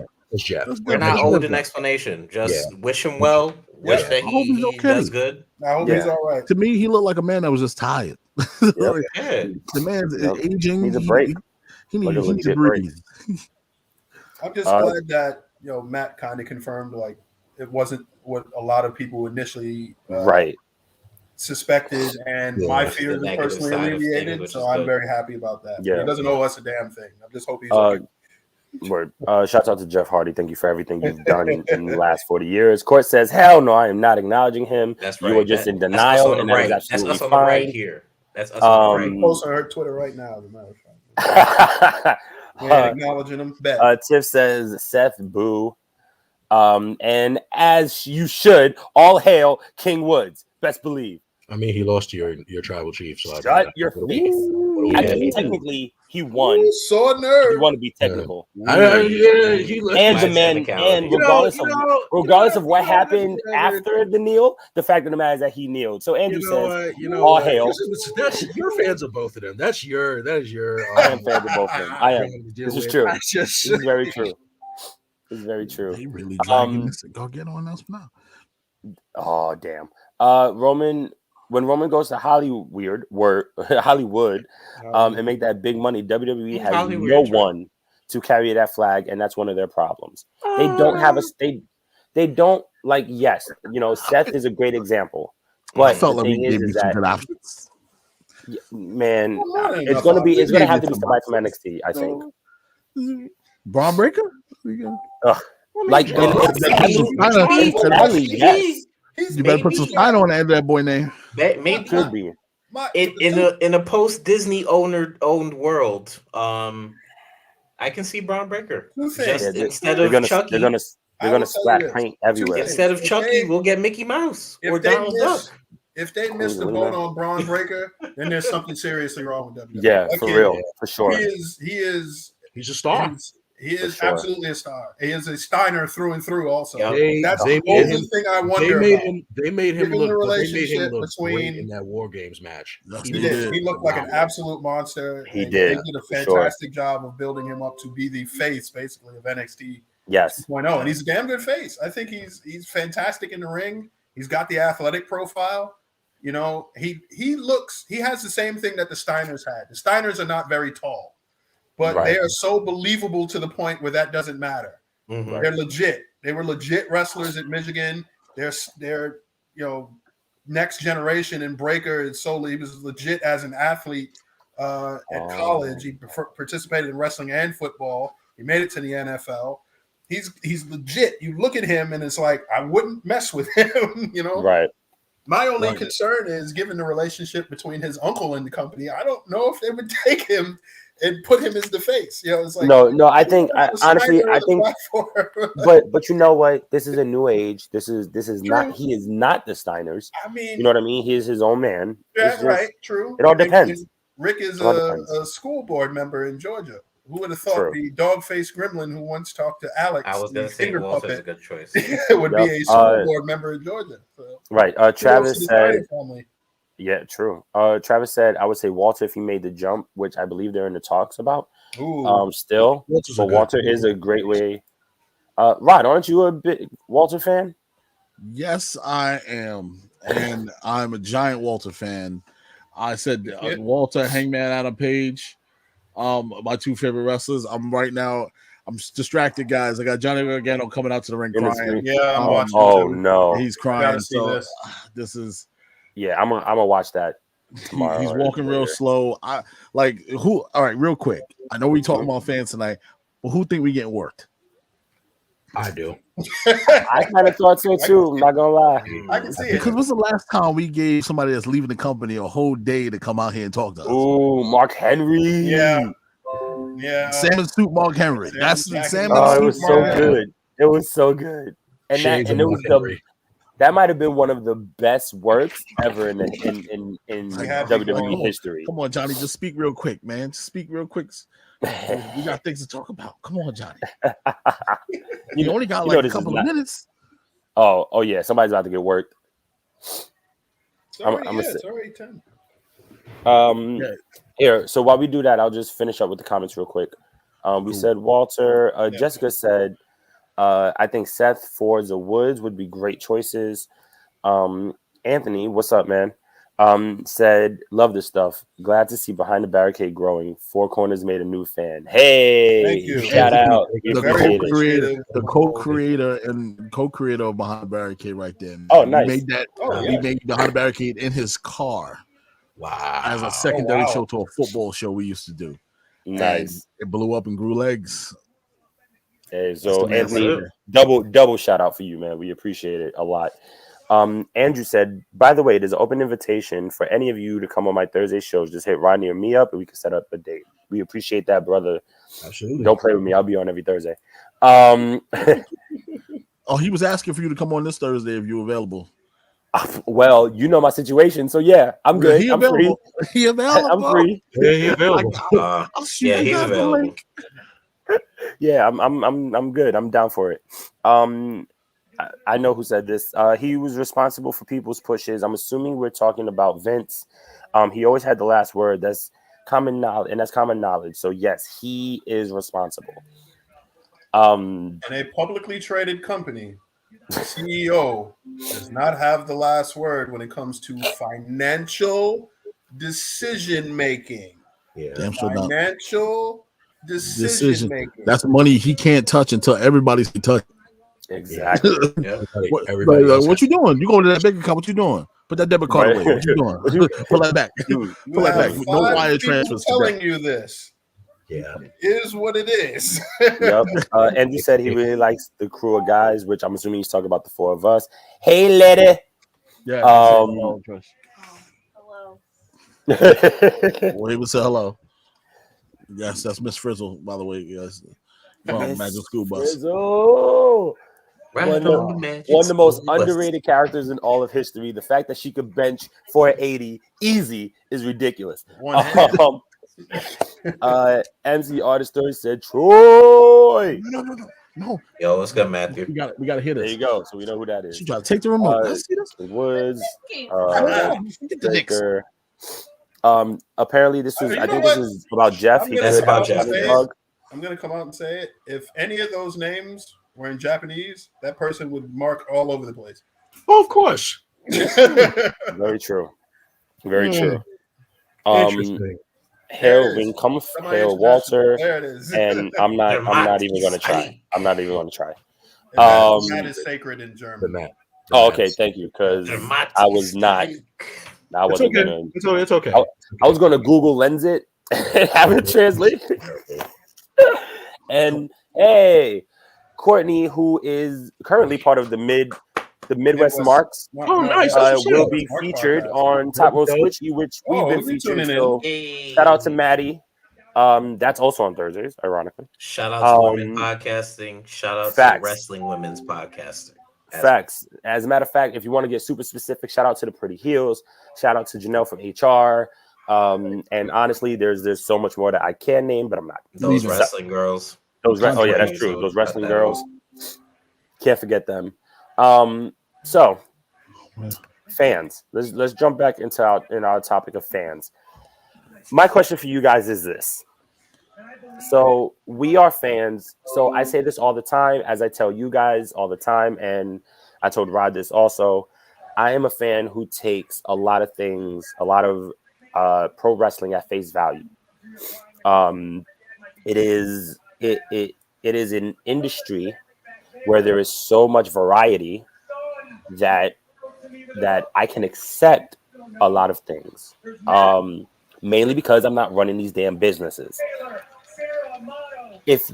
How do you guys feel about having so many different outlets to watch wrestling, but yet there are so many fans who refuse to even give give a lot of these promotions a shot? They don't give a lot of these, because there's so much variety of different of the product out. A lot of these fans initially, they're not going to give all these other shows a shot. I mean, one side could say it's because you're too busy to like really keep up with everything, but the majority of it is they're not going to give the other products a shot because, again, it's back to the tribalism. They're still stuck on the past. When you're stuck on the past, when you had the Monday Night Wars, it was either one or two brands. It was either WCW, WWF. You was either watching Raw as War or you were watching Monday Night Nitro. That was it. That was all. That was it. That was like the focus of that was for a lot of, at least in America, right? Yeah, like a lot of the fans growing up in America, this is what made them wrestling fans. So because now we're in a whole new era where you actually have way better wrestling, better product. Because literally the only thing that was good back in the Attitude Era was storylines. You had to really compare the wrestling then to compare the wrestling now. The wrestling now is way better. Is literally running circles around them. Way better. It's better. It's more athleticism. But the problem is, again, it's the past. Right. They're still stuck in the past, and they don't want to let go of the past. They still are stuck. They feel like it's like gang warfare. Like they just feel it's like AEW is like his Bloods, WWE's Crips. They just want it, and we just like, we just didn't know which side, whatever side it is. That's what it is. That's what it's going to be. And that's when really, truthfully, it's not the case. Like, you can really like all the product. You can watch all the types of wrestling and enjoy it. That's it. Right. That's how it's always been. Stretch, what do you think? I agree wholeheartedly. I mean, I don't think I can disagree with anything you said. I mean, he pretty much said what I was going to say. The athletes have gotten a lot better. The deals have gotten a lot better. Everybody's making so much more money than they did like in the territory days. So it's like, let's just enjoy it for what it is. For a rising tide lifts all boats. The more wrestling that's out there, the more talent gets paid, the more talent gets noticed, the more wrestling gets noticed. So let's enjoy it for what it is. Right. Rob? I would say that you have a boatload of wrestling out there which is I love, because I'm a person that subscribes to the independent wrestling TV. I have it on my Roku, right on my desk. So I'm looking at all the different branches of independent wrestling. And I'm just watching Grayson Waller just destroy Johnny Gargano right now. There it is, ladies and gentlemen. My mind is blown. Just put him to a table. I don't know what the hell's going on, but we're gonna leave it to the mind to imagine, folks. But it's work. This is why you love pro wrestling. You can dip your hand into every different company, and it's okay. Right. Why do I feel like fans are afraid to give other companies other chance? Because, like you had said, it's structured. You're structured in that one way of thinking. So if you've been watching sports entertainment, we grew up on sports entertainment, right? But we know the difference between pro wrestling and sports entertainment. Yeah, It's a big difference. Right. Some of the people out here like to have hokey matches and silly gimmicks, but out there on the indie scene, it's just straight, brutal, nonstop action. And that's what we crave, that we wish a place like WWE would do. But also sprinkling that sports entertainment a little bit. No, absolutely. Because in the Attitude Era, that's what we got. We got ass-kicking action, but we also got the sprinkle of entertainment. And we got entertaining characters, we got entertaining stories, we got mixed matches of like real shit and cinema. And Ruthless Aggression, we got a little bit more entertainment, a little down back on the wrestling, but still had tremendous wrestling though. Right. Of all the people to be paraphrasing, it's like when Jim Cornette said it's like chocolate and vanilla ice cream. Which one is better? Like there'll never be an end to this debate. But exactly. You can have your chocolate ice cream as long as I can have my vanilla, whatever have you. But I don't mind a sprinkle of chocolate here and there. Some of us like Neapolitan. We like the little strawberry in the middle. Right, exactly. Strawberry in there too. Let's take a Neapolitan once in a while. Whatever flavors I want. So I'm good. You like whatever you like. To add on to Rod's point real quick before I asked Strike about his idea of or answer for the question. It's to me it's wrestling right now is too accessible, and when I don't mean that in a negative sense. I mean that as in, once again, if you do not like the product, do not watch it. You can watch so many different companies, and there are websites dedicated to showing said companies or UFC or whatever or whatever you want to take. Like, there are so many other options that people can watch and people can enjoy without watching WWE, AEW, or Impact, which to me would be the three at the forefront. Striker, what do you think? Repeat the question to me one more time, because long story short, how do you feel about the fact that there are so many different companies that are accessible, but yet there are so many fans who refuse to give some of these promotions or a lot of these promotions a shot? Okay, so I'll split it into two. How do I feel about so many different promotions? Amazing. I don't have to wake up in 1998 and only watch Raw, or switch over to Nitro, or have conflicting feelings about what do I watch one more over the other. But now I have wrestling on every single day. Yep. So if I roll out of bed on a Tuesday, hey, NXT's on.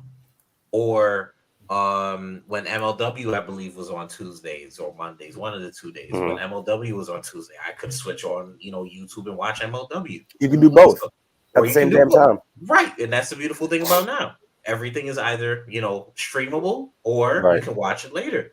Right. It's not opposed to, hey, I wake up on Monday night and, I miss one match and I can't see that. Well, I have to see it in a replay, next week.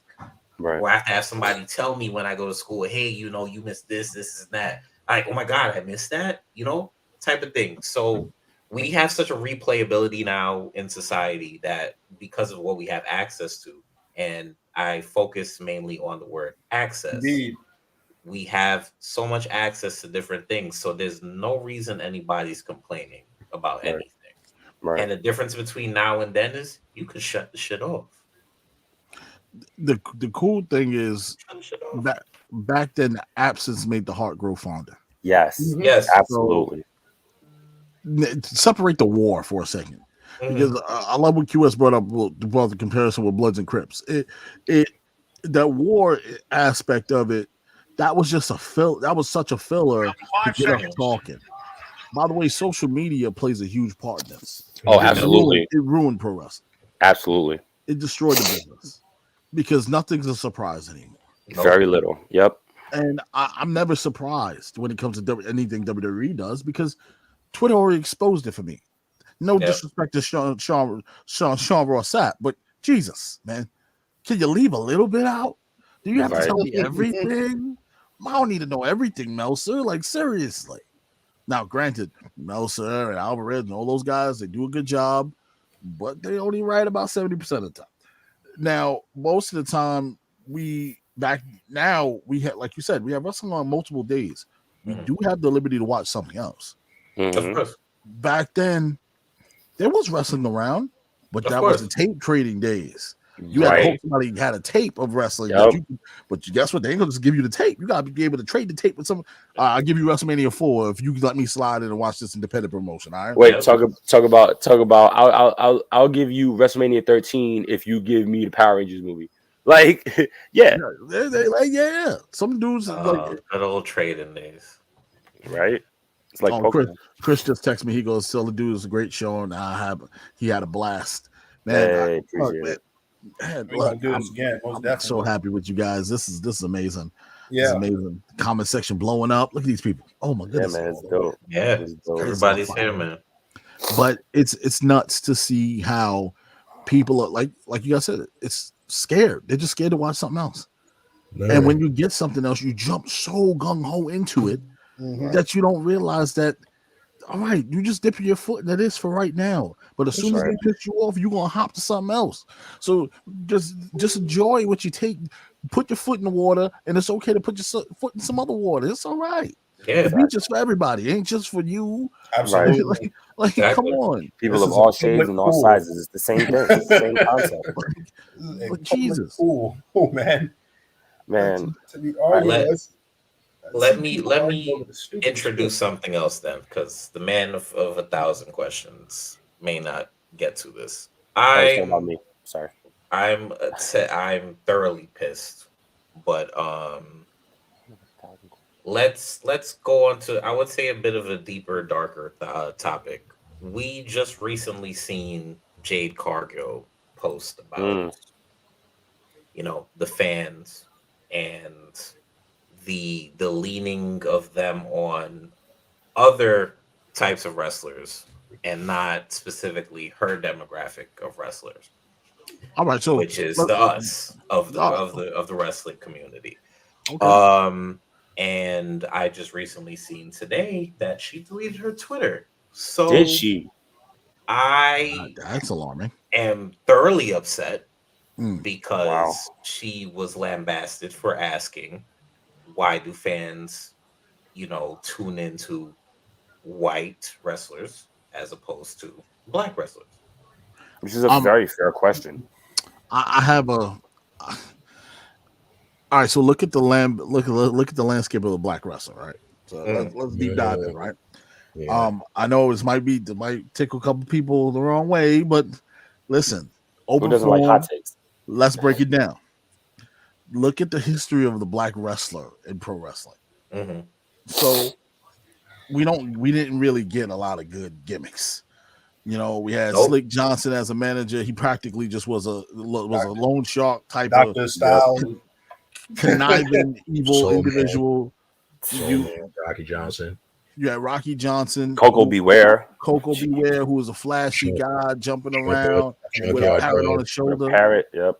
Junkyard Dog, Junkyard Dog walking around with a chain around his neck, barking. The hell of a talent. Oh, damn! Now that you fucking say that out loud, wow. You get what I'm saying? So when you look at all of this stuff and look at how we've been presented, it's kind of crazy, right? Yeah, we had Mark Henry as sexual chocolate. The Godfather. That was great. Yeah. we also let an all-white group, no disrespect to DX, but we let an all-white group go out there and make fun of a bunch of black men. Yep. Do blackface on television. I remember that. That was okay. That was we also had the Nation of Domination go out there as an offshoot of the Panthers, practically, and recruit white men. And recruit white men. Yeah. Wait, and then and not even that, they turned on each other. They were turning on each other faster than white factions were. Just like it was with the Panthers, and a lot of people too. But sadly, that's the history of our cultures. Like, and that's kind of how I feel about it. I'm so glad you brought up that point.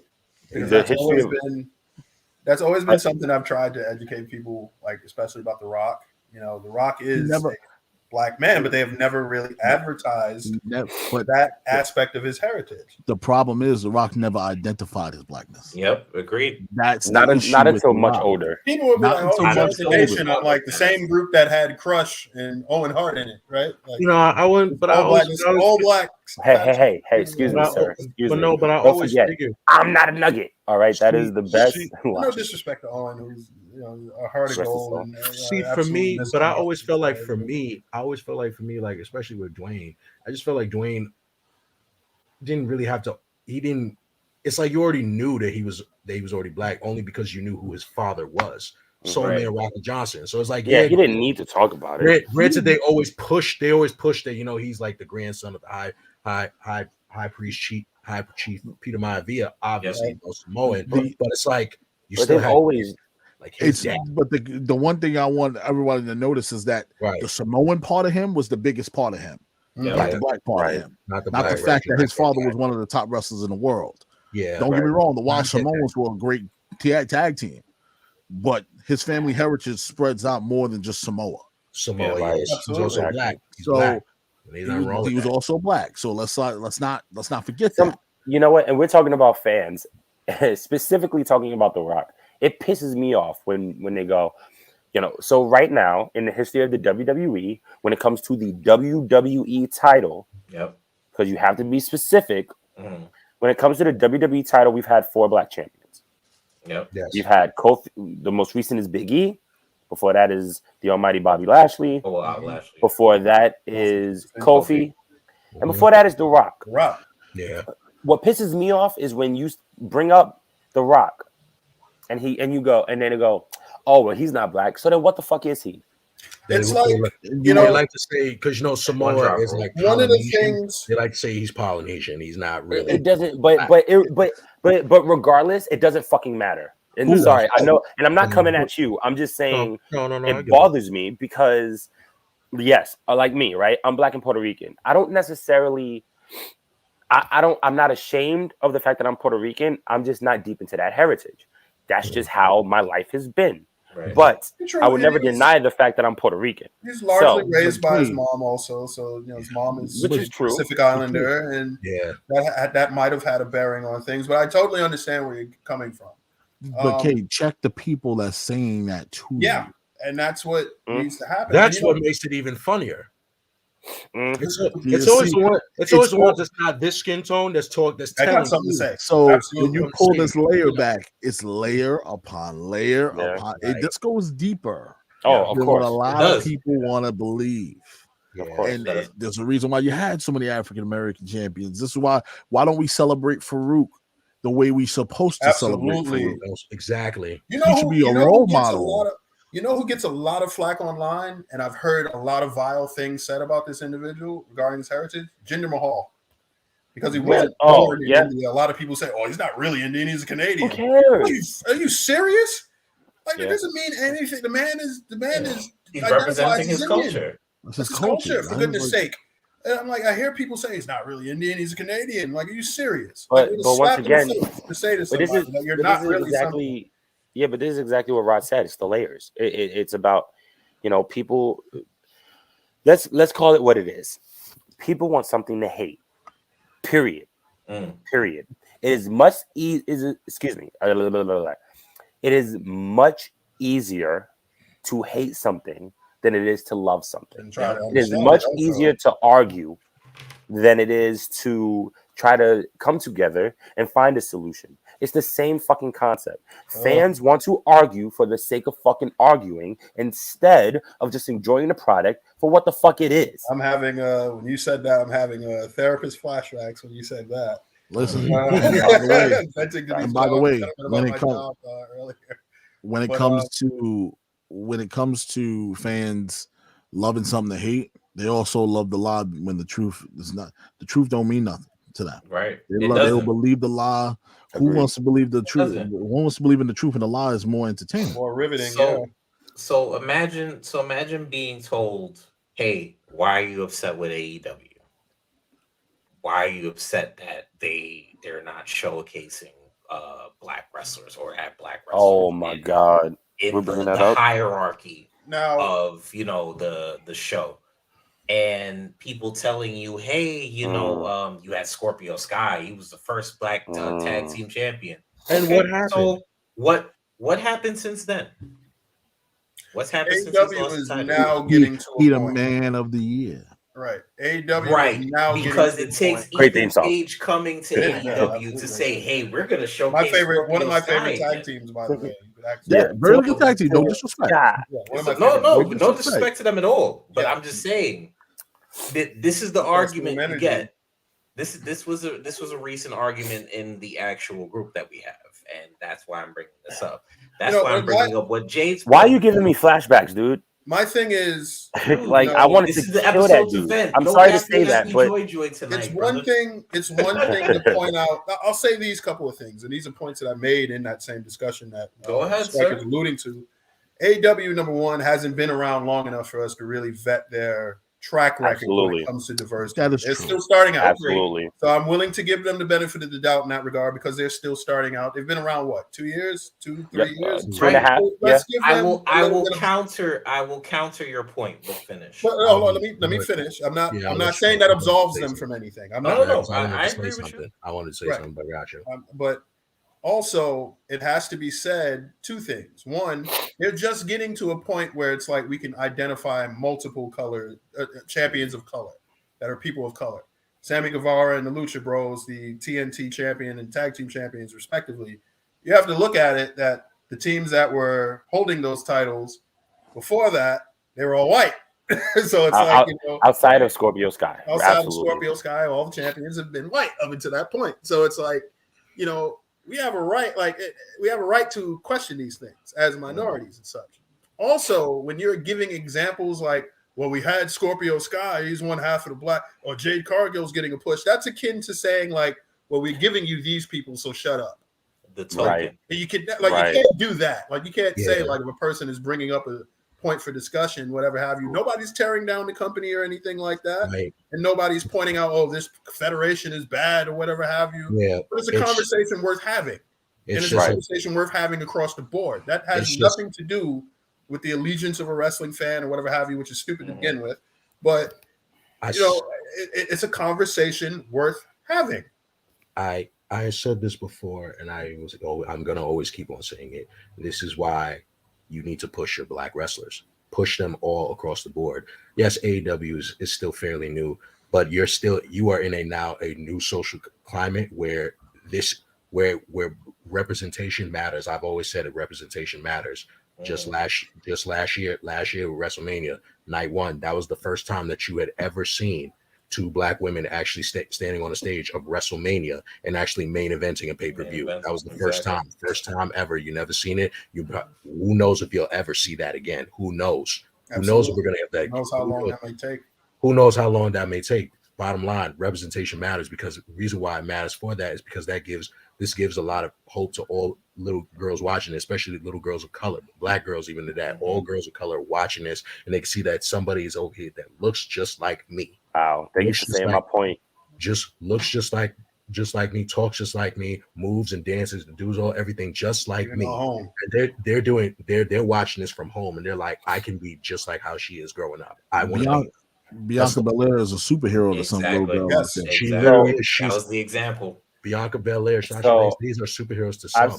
So granted, no, I'm almost about to finish. No, go ahead. So when you have it was good on Jade Cargill to even bring that up in a tweet to say, like she said some, not all, just some. Like she's being distinct with it. She's speaking to the some of you that are literally like that's trying to overlook this.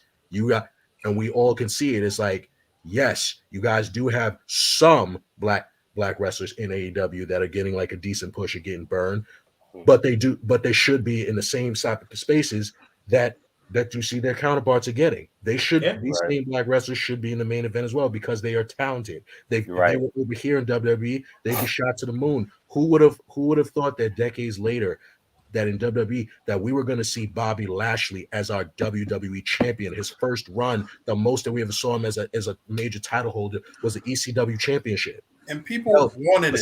That, and also the United States Championship. He had one of the most dominant runs as a United States champion. Sure did. People wanted it. It's not like some people will hear your point and say, "Oh, you're only clamoring for these people to be pushed because they're black," and that's not the case. No. I'll even add to that point because they're legit. They're just as good at athletes as the people that are being showcased, and they're ready and they're hungry. Bobby Lashley. I'll even add to that point before you finish. I'll even add to that point before you finish. Bobby Lashley is a quintessential. Nobody. Well, go ahead. No, I'm sorry. I'm saying, and here's the crux of the argument. I'm tired of hearing, "Oh, why do you need black people to be pushed to be champions all the time?" It has nothing to do with that. The whole point and issue is, if you are a company, AEW, I'm speaking to specifically, if you are a company and you're telling me you have homegrown talent, and I'm seeing the same people over and fucking over go through a 0-16 run every year. And you're telling me, "Oh, I'm not going to put him on Dynamite. He's homegrown talent. Let me actually put him out there." Right. But you'll sign, and there's no disrespect to anybody that they just signed, but I'm giving examples. I love Bryan Danielson to death. What he did for Kofi Kingston, what he has done for every wrestler he's had since he's been a champion is absolutely amazing. And he is still doing it to this day. True. He's no matter what race, creed, religion, he is doing that to this day. So to that point, even with what he's doing right now, going through the Dark Order, like, he might have not given them matches of their but career. They are they are being showcased with one of the best, what people might consider to be one of the best in the world, one of the best ever, one of the best of all time. Right. Now, to go back to the conversation, Rod, when I tell you, and these three can vouch, I have never been so mad at comments before. Ever. This man had the balls to say exactly what Stretch was saying. "Oh, you just want to push him because he's black." Or, "Oh, is said person not black enough?" Right? Meanwhile, regardless if you're mixed or not, which he said he was, because I said, what does that even mean? Dude. So I said, as a black man, I would appreciate it if you don't say shit like that. Oh, I'm mad. That's number one. Number two, he was like, "Oh, well, as a mixed race, la da da da." And I said, "Well, I'm mixed too." Number one, it's not about. It's not. That's such a never. Like what was that? Right. It's never. What does it even mean? Is he not black enough? What? What are you talking about? It's never about just pushing black people. It's about pushing it. When it boils down to it, it's about pushing people that fucking deserve it. Black, Asian, white, Spanish. You want it to be equal opportunity, right? Let it be equal opportunity. Exactly. I agree. Equally look different, you know. Now, go ahead. Wait, hold on, real quick. To QS's point, because he mentioned something that I have mentioned on multiple podcasts, and it's because it's such a heartwarming moment for me when my daughter got to meet Bianca. Because, excuse me, like, whether I want to admit it or not, she's been watching since she was a baby because I've always been a fan. She's just now really getting into wrestling. And Bianca was instantly her girl. She can't stand Sasha Banks, but she loves her some Bianca, right? She got to meet her, and she was so damn nervous because, first off, she didn't know. Secondly, to meet Bianca and to see the effect that, like, she made a friend there, and I got a view out of it, but you know, she made a friend there, and they are both Bianca fans, and to watch them, like, regardless if they're nervous or excited, or visibly excited, excuse me, there is something to be said about representation, and I said that to Bianca. I said, "Thank you for representing us and people." And especially like the women, especially the young girls, because my daughter loves you. Like whenever we're in a car, I'm blasting her theme song in the car, and we're in there, like, you know, twirling a fake like braid. You know what I'm saying? Like, it is so important to have true representation, not just and people. I don't want any of our viewers to get offended, but I'm gonna say it like it is. Y'all know I've always been upfront. True representation instead of, oh, there's some nigga on the screen. That's not how this shit works. That's not how it works. If you're good, you're good. If you're shitty, you're shitty. Exactly. Stop putting everybody. It's not just blacks. It's not just Spanish. It's not just whites. Stop putting these people in these separate fucking groups, because it's not about that. Pro wrestling is about bringing people of all ages, all creeds, all races, all religions to bring together to watch something that we can all fucking enjoy. While that is true, K Marvel, it is the general consensus. Yes, it's true that we want pro wrestling to bring everybody together. It's the unfortunate truth about that is that no matter that there's a dark side of this ring. Oh, of course. Horrible shameless plug. Not we're not even getting paid for this, dude. We're not getting paid for that. Shout out to Viceland. My favorite channel, by the way. Love Viceland.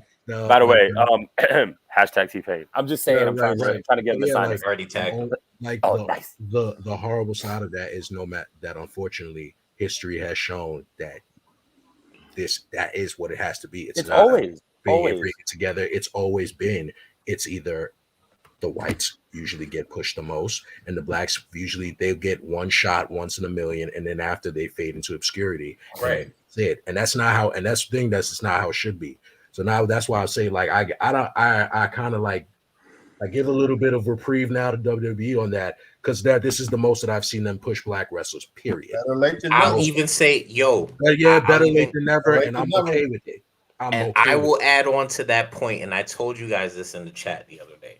I said I have never seen, and I don't know if I'm the only one that noticed this. I've never seen two debuting black wrestlers on a show with two vignettes back to back ever on a wrestling show. NXT, right? And NXT did that last week. Yeah, I've never seen that. Look, there's 2 points that I wanted to make, and before I forget them,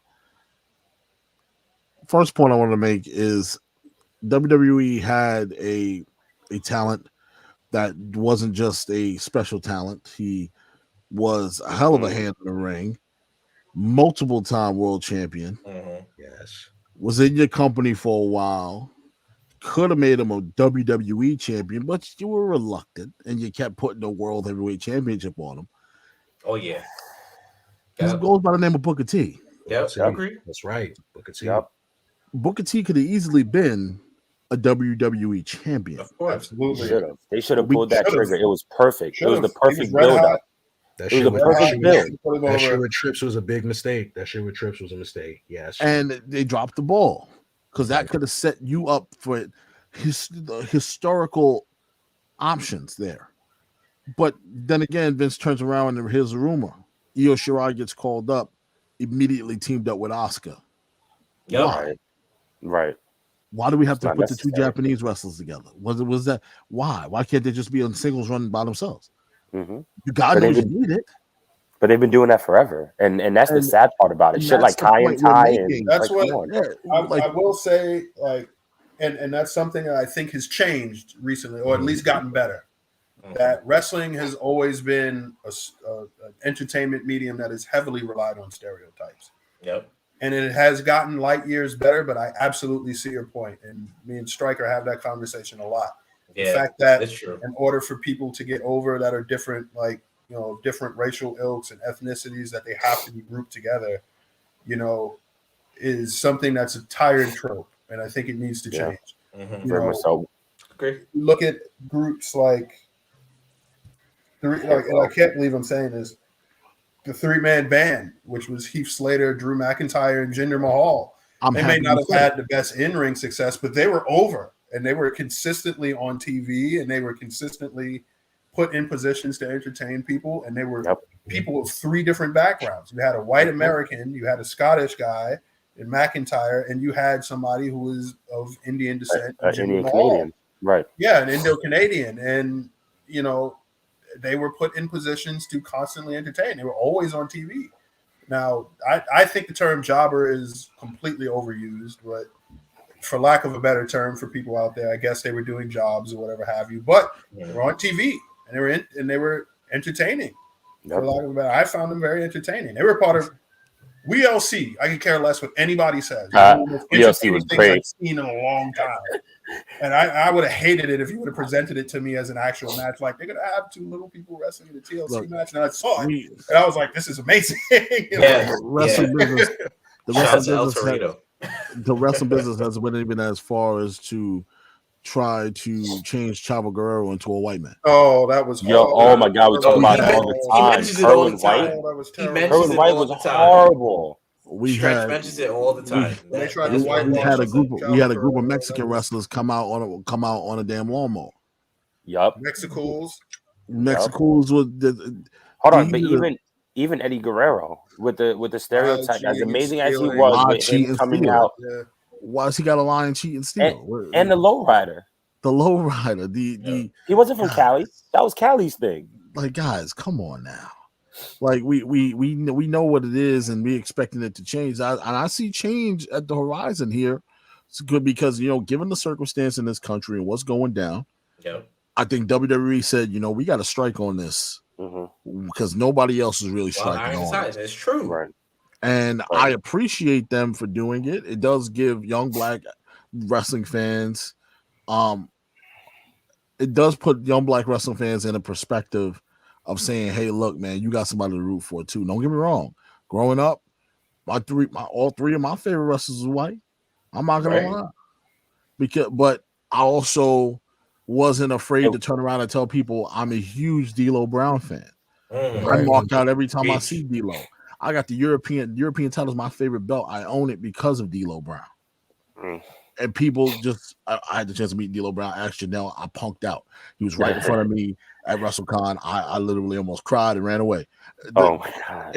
But the point is that we just want to see the future have someone to look up to that happens to look like them, they can relate to.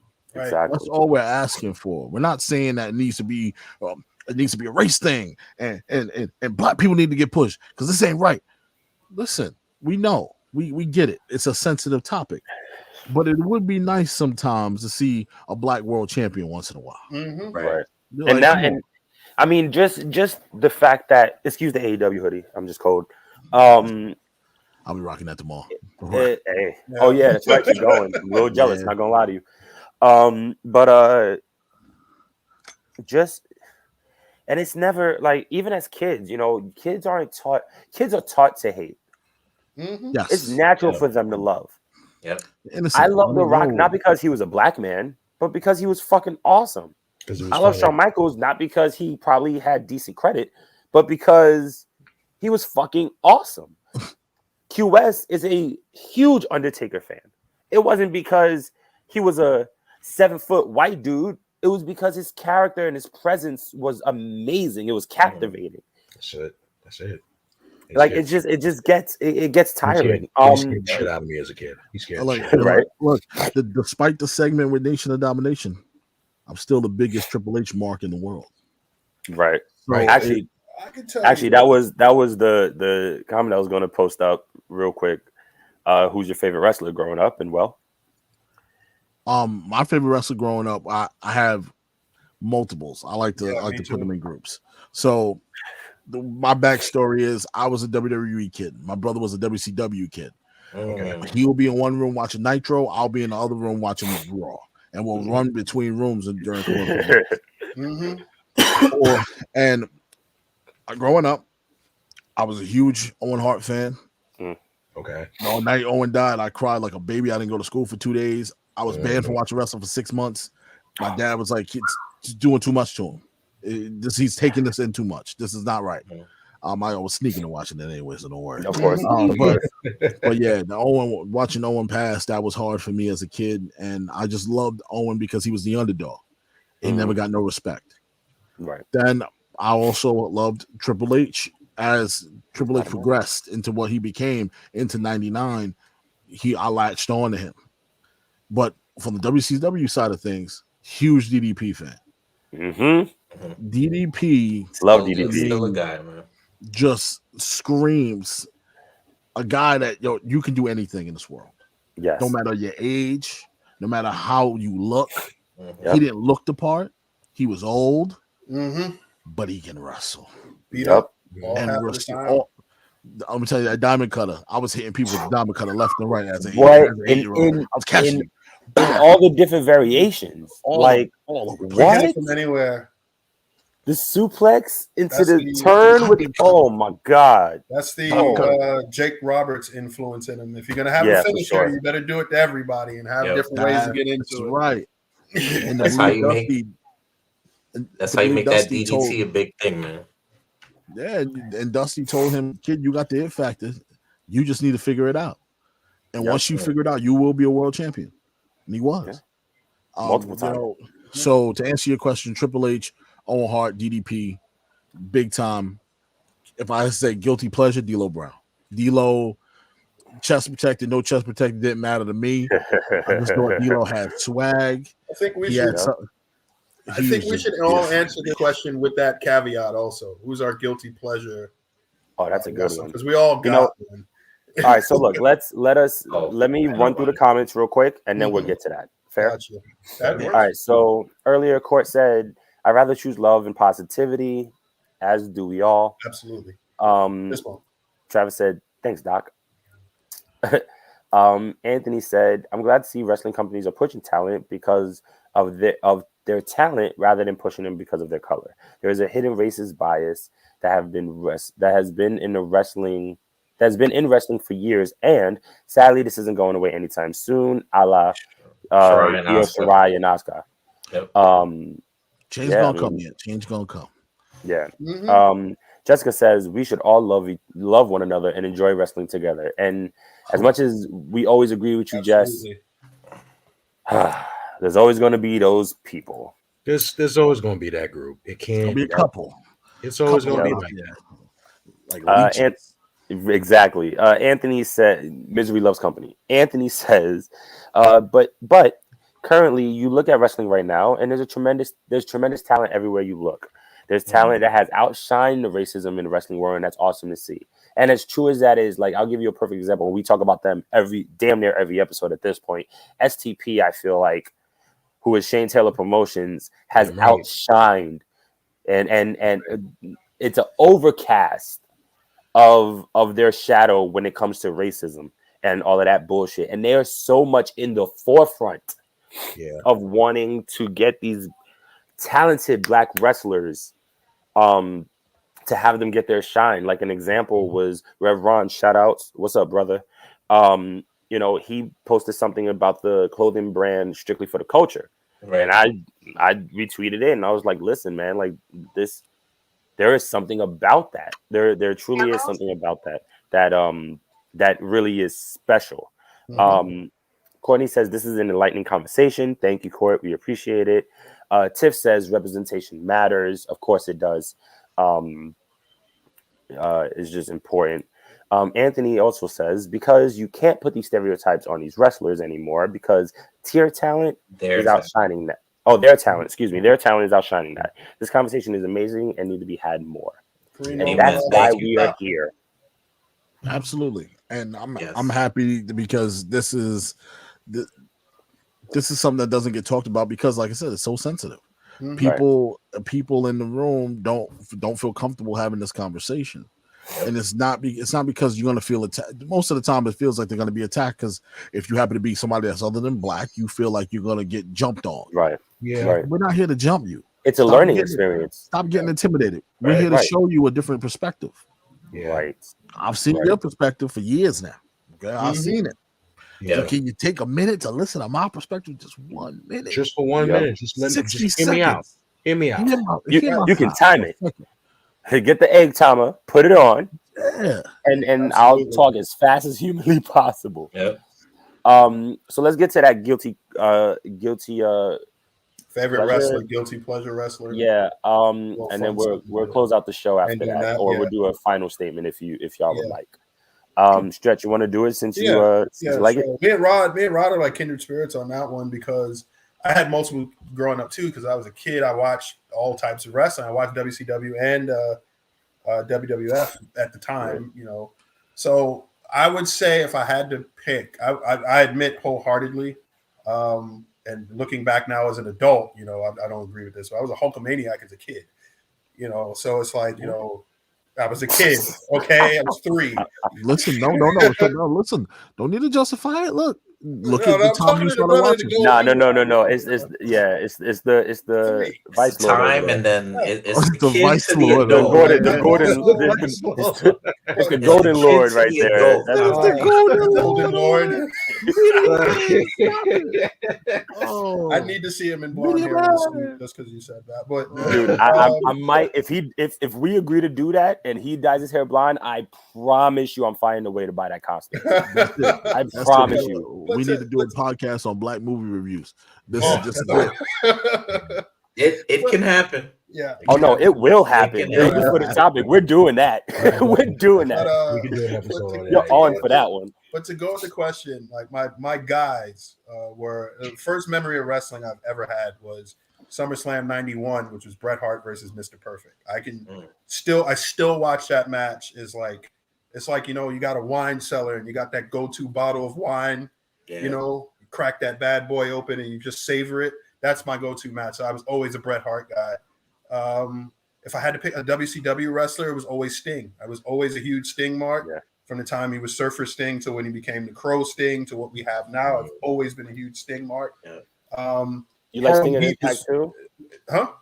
Did you like Sting and Impact also? Sting was really good. Impact also. Okay. I like Sting and Joker Sting. I love Joker Sting. Joker Sting was great. I love Main Event Mafia Sting. I thought that was Main Event Mafia Sting. But as far as like wanting that representation and seeing that representation, my tag team was always Harlem Heat.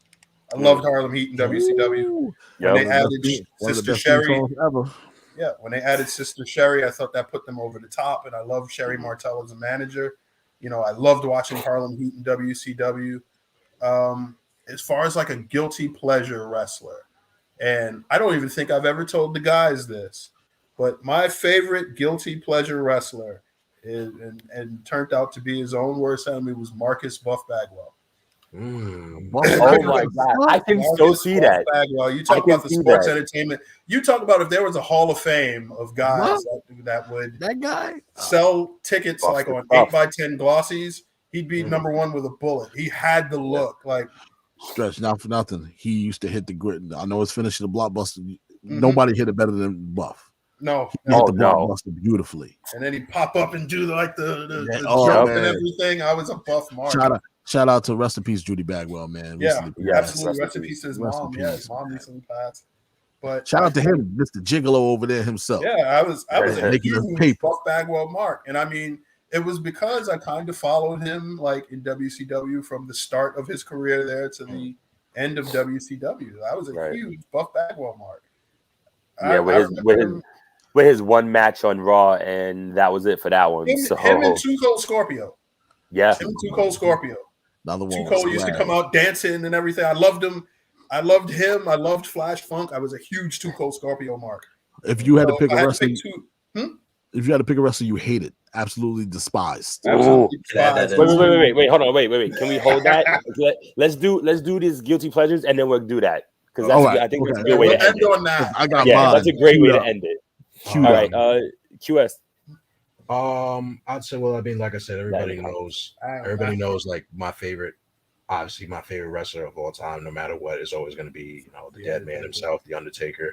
So he's always like, bottom line, he's always going to be like my greatest of all time in my list. Like no bar none. I don't think nobody's going to top him in terms of like best big man. That's who I grew up on, and that's who I was always a fan of. I was a fan of all the Taker's runs all across the board. He never had a bad run. Never did. Never had a bad run. He had a stellar. Yeah, even when people hated the American Badass, like he was still dope as fuck. Never had a bad run. American He had a- Badass. Dude, American so many people Badass, hated he, that. he, No one- he was able anyone- to remove that. Yeah, he was able to be shell. in more. Like the fact that with the American Badass, you were able to like take yourself from being this like this dead mortician and Yeah, the become mute. just The because, mythological and then creature. just and all you do and all now you're just like this redneck like biker just out here just kicking ass and just Fucking drinking and just everybody taking up. names and not giving a damn. It was cool. It was cool just being a biker. The biker taker was cool. Yep. And he was able to be more comical and a little more emotional, which is amazing. He was able to be a reason- him. It's a reason why they or like even Chris Jericho had said like at the time that Undertaker is like the Madonna of He professional truly wrestling. is. Yeah, he Because can he knows- reinvent himself as many Always times. as he reinvent wants. And it's crazy because that title is really really between Taker and Jericho. Him and Jericho, yeah. yeah. I would say my guilty pleasure. Oh, The guilty pleasure though that I have two. It was either it's a toss up between Carlito and Oh God, yes, Scott. yes. Yeah, and Scott Steiner. Scott Steiner. How's your math? Steiner gold on the mic. I could care less what anybody What's here the Scott says. Steiner? Wait, no. Let's just ask the real question. How's your math? Is it good? Because if you have a 33% chance of failing, Oh then god. that half will be divided by the hypotenuse of pi. Steiner And With then- the Oh, no. quantum physics of Yo, the finding X with oh wait, huge I say squares. this. and don't forget the flux capacitor with the way that it's. Nah. I'll say this about Scott Steiner. You mean to tell Scott Steiner was obviously a huge fan of Master P during Yes, that sir. time period. Yes, Holla, sir. holla if you hear me. I got Holla you. if you- That's all Master P, and a lot of Yo. people don't give Say, him credit. You wanna hear a funny Scott Steiner story? Oh, Uh-oh. please. Me and Anthony WrestleCon 20 right here in New York City. Me and Anthony get to WrestleCon. Bad enough he's on the phone while Bret Hart's walking past us No. and not paying attention. We coming down the escalator. We won't go to the wrong floor. Nobody's there. We see a rolly bag next to a pillar. We're looking at each other like, what the and we see a leather jacket and the hands just stirring a cup of coffee behind the pillar. I'm like, yo, Aunt, that's Scott Steiner. Anthony goes, hello, Mr. Steiner. You know we can see you. He's like, damn. I was trying to hide for a little bit, stir this coffee. I was like, no, listen, we're not going to bother you, buddy. Just have a good day. He goes, That's I was amazing. just trying to get away from everybody. I was trying to walk in and just drink my coffee real quick. He That's was like, amazing. dude, you're huge. You're hiding behind this tiny little pillar. He's just stirring coffee like this. I was like, dude, About his muscles so big, he has to stir it like that. Huge mesomorph stirring his coffee behind the freaking pillar. we, That's amazing. it was literally Cat Williams like, you know, we can see you. We can We see can you. see you. So you said Scott and Carlito. I was love like, Carlito. granted, I know Man, like, the Puerto that makes like, so the much whole- sense. Look, bro, the whole Puerto Rican like bull BS where you're coming around like spitting you really, and I think what made me laugh is like he really was doing this like he's like as you listen to his theme music. I spit in the face of people who don't want to be cool. Like man, Like, he would have had to get punched in the face for real. and it's like, I just don't. and it's so funny because he's like, I spit in the face of people who don't want to be cool. He has this fake Caribbean accent. He's Oh eating my an apple, God. and he's just, and it's like it's like it's low key cringeworthy, but it was funny to me because I'm like, yo, It he's was. really doing this. This kid is like it's like it's Puerto Rican kid with the afro, and you're like literally just spitting apple crumbs in people's faces. The Everybody sad shit thinks- is he's about that. He really was. I He's believe really it. about that. I believe it. And my whole thing is I'm like every time I'm looking at it, I'm like, oh my god, I know I'm not supposed to be a fan of this. I know this is like low key in anybody's face, but not gonna No, lie. you were not the only one. I love Carlito. I always wondered. I'm like, yo, how are they? Were they actually okay with this? Like saying like, yo, let's like spit. Yo, yes, I would just want you to spit in my face. Like, yeah, we're gonna spit the apple in my face. Like people were really okay with this. I'm like, oh yeah, this could. I'm glad. That's why for me, that was my guilty pleasure. I just never said it out loud. Like, No, but it's okay. But now I love everybody Carlito, knows. too. You have a friend in that specific choice there. Yes, I love Carlito. I used to watch all his matches. Well, what about you, man? What Who about else other than me? Carlito? What about me? Okay, man. He Oh, said, Raven, is that Raven? I feel like there's too many jokes. I feel like there's too many jokes. Raven. But my favorites run very far and few in between. Like I can really say I've loved these characters start, beginning to end.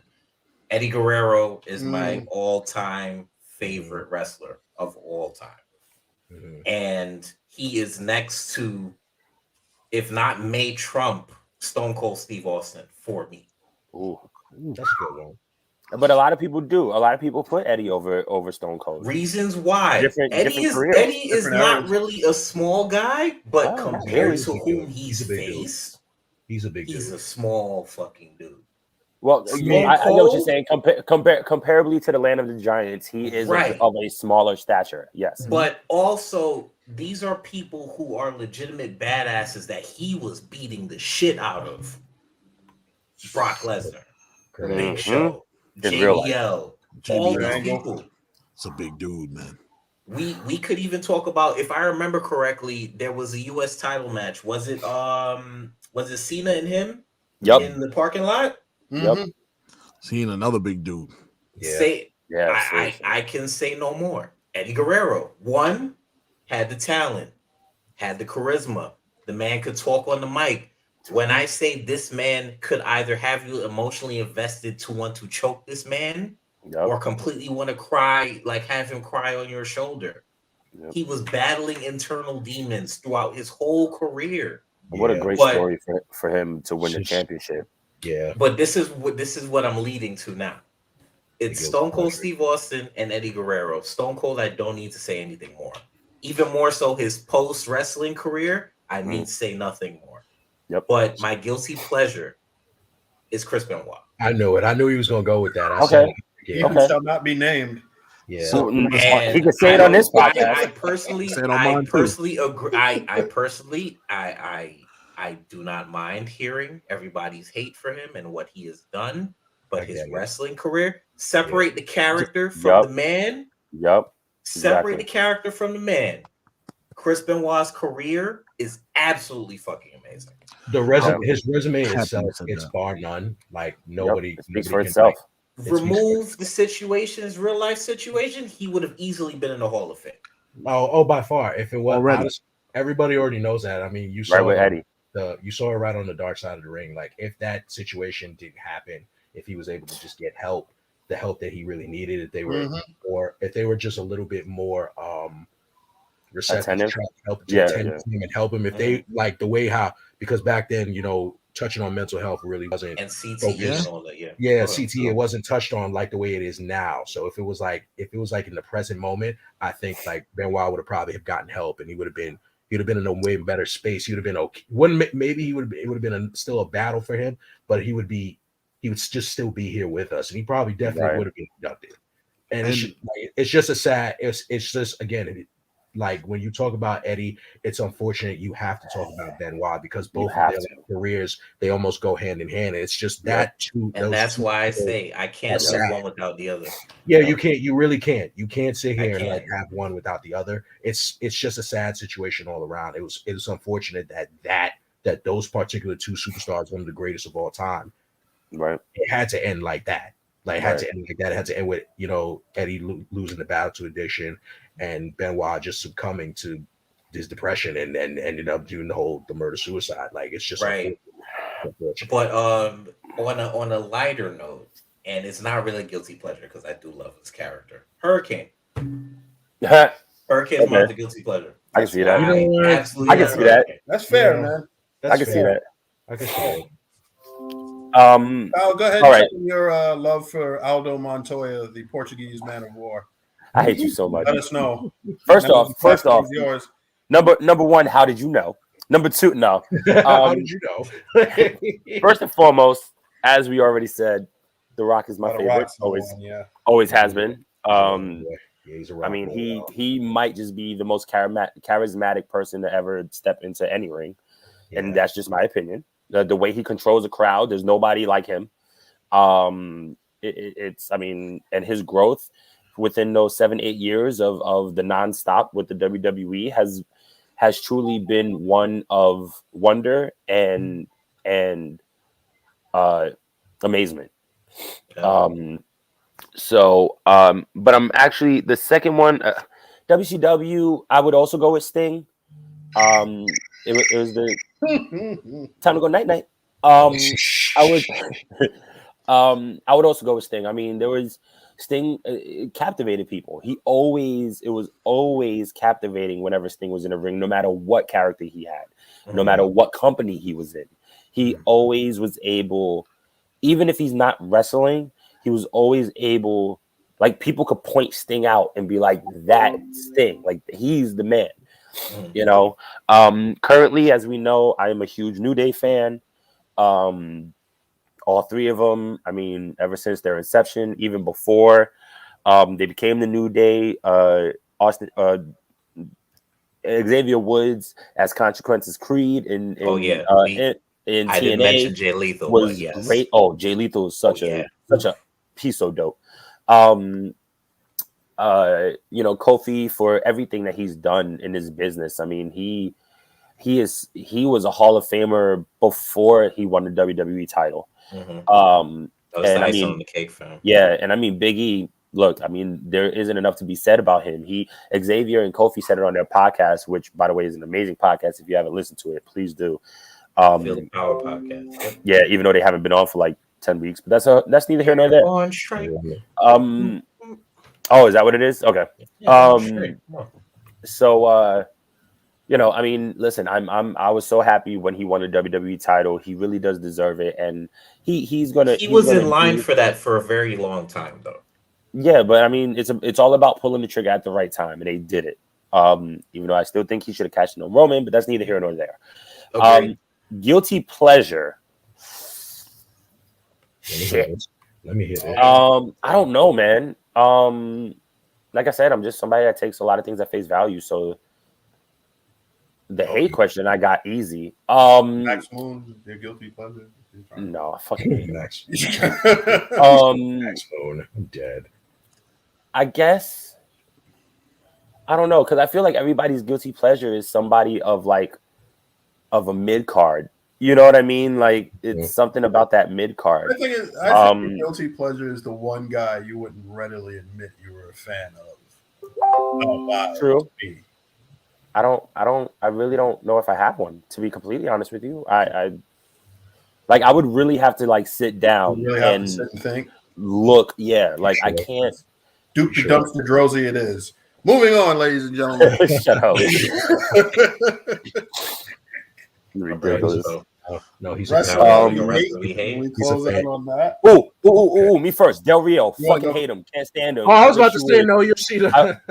I wish he would fucking he does hate burn with the coals of the ashes of the fires of hell, and Hades comes up and takes his hair and shoots up his ass. Jesus. Oh, sorry. You owe you money?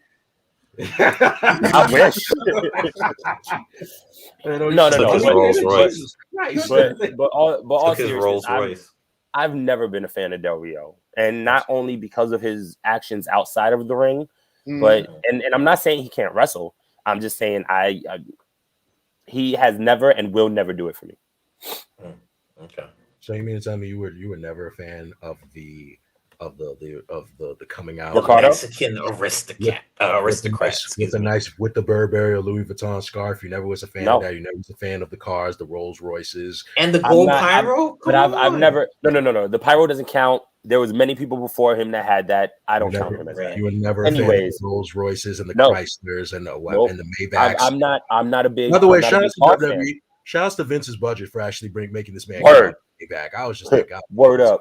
I was like, that's no, I've never. So I'm not I like cars. Don't get me wrong, but I've never been into cars like that. So him coming out in Rolls Royces and all of that just showed how much poorer I was. You know what I'm saying? So basically, he did his job. Basically, he did his job. That's not funny. How much poorer I was. Oh God, that's not funny. I'm sorry. Oh Jesus Christ. No, but it's the truth. I've never really been a Del Rio fan, and I actually did just figure out my guilty pleasure. Sheamus. Wow. Okay. Not a bad. That's not a guilty pleasure. It is a guilty pleasure because I never talk about Sheamus. That's true. You never talk about Sheamus. I think I'm the only one that's really been vocal about Sheamus. Underrated. Sheamus has, to me, there are not many matches that Sheamus has had that's been a bad match. He's always delivered to me. For sure. He does. I'm gonna let y'all know. Just I got a bunch of pictures sent to me just now when NXT went off the air, and it's pretty sad. Yeah, don't look. The guy, like, he's literally just sitting in the middle of the ring bawling. Like, Shawn had to come out there and console him. Ciampa came out there to hug him. Kyle O'Reilly came out. Candice LeRae came out. Like, he's literally sitting in the ring. Yeah, you know what? You know what's funny? He needs a break, and he just needs to go and raise that baby. You know what's that's funny? right. I really do think that's all that's the people leaving. I think that's really just what he's doing. He just has to go take care of his family. Because man's been running this whole time. Running. He's really has not had a slow down period. He doesn't. Yeah. We've always seen injury, but even in the injury, he was back quick. He was back quick. He hasn't had a chance to just sit down and just and breathe, relax and breathe. And I don't necessarily think it's the leaving portion of it. I think it's, do I really want to do this anymore? I got a baby on the way. Yeah, this will be the last time I'm in a wrestling ring. Yeah. For the NXT, but for wrestling in general, I might not want to do this. Yeah, you know, like that's big for him. Yeah, and especially when you have a baby on the way, you like, you know, this is what matters more now. It's like, yeah, you love wrestling, but you love your family too. There's other money to be made other than wrestling, bro. True. Yeah. You know, and he can make it easy. Who says he can't be a trainer? He can make it easy. Exactly. It's so he can't run the performance center. I think that's one thing we never take into account. Like, we really like take it for granted. Like, yo, these guys and girls, like, they are really leaving like their families just to come and entertain us. Like, I think I remember one time where 350 days a year. where Jade, she actually, like, she showed it on her IG like post, like, where she like literally she's just coming out to the ring, and I think it was like a surprise, like her daughter like was there to, like, see her live and actually wrestle. And I know like that had like almost had like Jade had to try to keep it together while wrestling because she knows like she's doing it for her. She does this just for her daughter. So it's like now to see like your daughter's there, like watching, like she's daughter's watching her mom, like, you know, hasn't seen her in a minute, but is watching her mom like perform and is cheering her on and like getting involved like the crowd usually does. It's like that. It's those are the things that matters. Like, this is what they do it for. They ultimately do it for their family. But the sacrifice that comes with it is like, it's always so heartbreaking. Like, you don't hear about it as much. They don't. Of course. And you know, that's one of my goals. Like, once we start having wrestlers, you know, family is going to be a very important topic because people need to understand how important it really is. And people sacrifice with normal careers. You know what I mean? And it's bad calling it a normal career, but, you know, something that isn't wrestling. Imagine, you know, how they are. Imagine how it is with basketball. Imagine how it is with baseball. Like, football is different, you know, it's 16 or 24 weeks or whatever it is, you know, but it's so much time being taken away. You know, somebody like Kofi who just had another kid, you know, and he's back on TV. And he's back on TV. It's like, you know, it's a lot. It's a lot. Let's get back to the hate. Since we're being those fans right now. So who's up next? Is it me? Hey, it don't matter. Go ahead. Mine would be Alex Wright. I hated Alex Wright. I hated the dance. I hated the song. I hated his haircut. I hated the look. I hated everything about that man.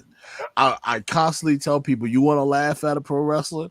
That's the guy you want to laugh at. Yep. So it hurt my core to see Finn Balor walk out there with a leather jacket on because it instant flashbacks.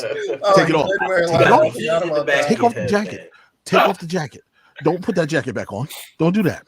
No. Because the dancing, oh God, this man. Yeah. After every move, I felt like he was dancing. And if I had to say, you know, going back now, thinking about it, about we was going back, I was going through a couple people in my head of people, wrestlers of color, and I said Ernest the Cat Miller never Oh, got no yes. respect. Yes. Norman Smiley for what he's did for this business Oh never my got no God, respect. yes. What Yeah. all You the know? stuff he's done for NXT alone, not Yeah. even his actual Great like trainer. in-ring career. Oh my God, Great trainer. There's no respect, and his promos. I just always wanted to see somebody beat the hell out of Alex Wright. Just I couldn't stand him. Oh, I so many hated him people on the did. like Oh. I like brutalized. I wanted him to be broken in half. Like I just wanted somebody to just destroy him. Like NWO just come out and jump him. Just take him out.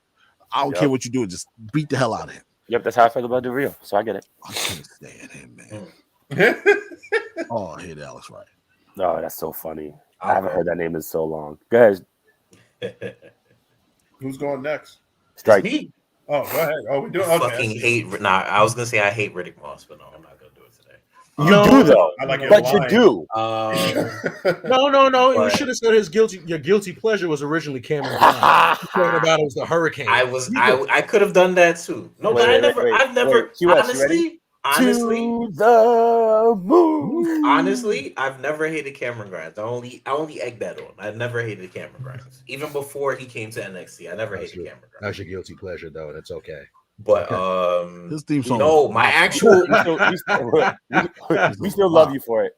Yeah. His theme song does bump. my actual the other guilty pleasure would have been Mr. Kennedy. Actually, I can see that. I can see That's a that. very good one. I That's a love good Mr. one. Kennedy. Yo, it's crazy how everyone forgot about Ken Kennedy. good one. I love Mr. I love Kennedy. his entrance. Damn. Actually, Forgot you know about who's him, you know what? And somebody I feel like also doesn't get spoken about enough.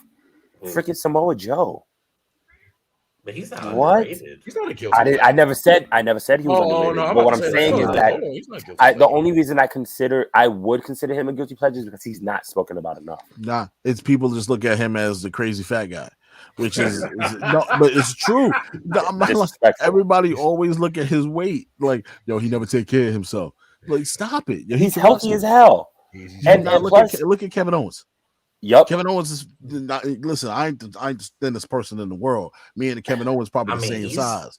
Yeah, he's slimmer than he I'm used to Kevin be, Owens, though. though. That's what a lot of people don't realize. He's slimmer than what he used to be. But Cashman PWG or even early NXT, he was not that size. And real quick, the thing with Samoa Joe, and a lot of people forget, he was part of one of the best triple threat matches in the history of this business. Which was repeat. Him versus AJ. It was Styles. Samoa Joe versus Christopher Daniels versus AJ Styles for the X Division title. Unbreakable. Yes. 2005. That's One of the best triple threat, if not the best triple threat match of all time. I can watch that match any day of the week. What? Put it on. Watching it. Oh, If you've never seen it, watch that match. Damn, I It's might have that forgot who I good. hated. Oh, dude, you gotta watch that That match. damn It's good. amazing. Wait, that same match you're talking about? Mhm. Oh, I'll okay. send it to. I'll find I it. was I'll gonna send it freaking to say I you. hated it. It's on YouTube. It's on YouTube. Oh, I know who it is. I know who it is. pure gold. You might not like the pick, Rod, because Oh, you God. mentioned him, but I hated the shit out of Triple H. I hated Triple H. Oh, okay. I mean, you and 15 billion other people. Yeah, right. I hated I'm Triple always H. standing at the Rock defending this man. I hated Triple H. Don't worry, Cody still hates him to this day. Oh, I could even say no Cody, good reason bro. at all. I could even say Cody right now. Cody's Cody having and a Triple H running in so the I'm not gonna say same Cody. vein right now in their careers. Like this man hiding. Q, why you hiding for? Because they mentioned Cody. Because Cody. Oh, you mentioned is Cody? that's one of Kane's Right. favorites, and I just be like, no, whoa. oh, don't do that. It's Don't not do that he's a favorite, but I am a fan of Don't Cody you- Rhodes. Absolutely. Don't you do that, damn it. No. I've never have you heard me. No. Never no, have you heard me say that no. Cody Rhodes was my favorite wrestler ever. I've never never heard said that. I said, never heard him imply it. I You've said- never heard nope, him imply I it, said- yes or no. I Has he said not that implied it? I appreciate Cody Rhodes, and Look. one of my favorite things about him was that Dr. Doom segment. Was when he was doing the mask. I never said he was one of my favorite wrestlers, but I don't give him as much hate as the rest of you do. Oh, yeah. I changed Because- his name last night. I changed his name Because to MLK Cody had a Clark. dream, but Cody had a speech. Yeah, right. Yeah, You know, because Cody cured racism. Remember? Wait, like That's the greatest Stretch thing I've said, ever heard in my life. like Stretch said, his credit score went up when Cody delivered that. Cody I'm gonna tell you, I changed his name last night to Cody Try Hard Rhodes. Oh my He's a try God. hard. No, Oh he my is. I know. He's a I'm try not. hard. Yeah, Look, I'm not this is disagreeing American with you. tryhard. I'm Look not at saying it this he's a way. And now sellout. you can make They talk try like, hard. I don't want to He go did to his the thing.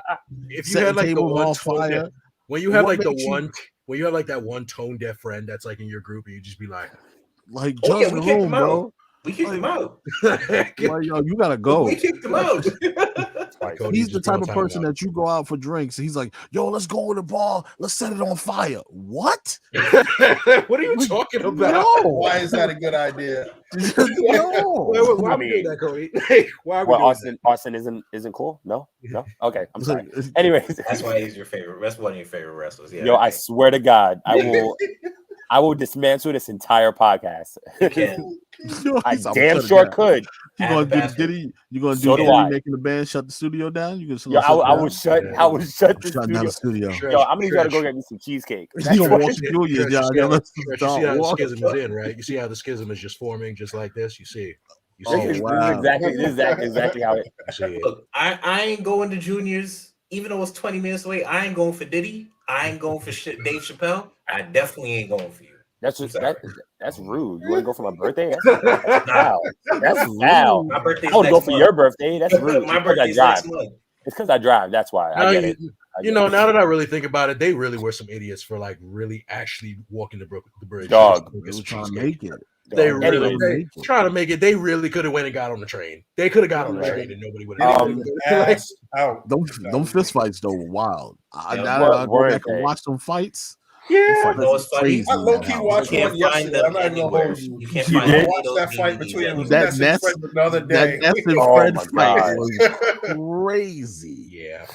Wait, hold on. Before we get to QS and his pick, just remember the 5 top rappers in the world is Dylan, and Dylan.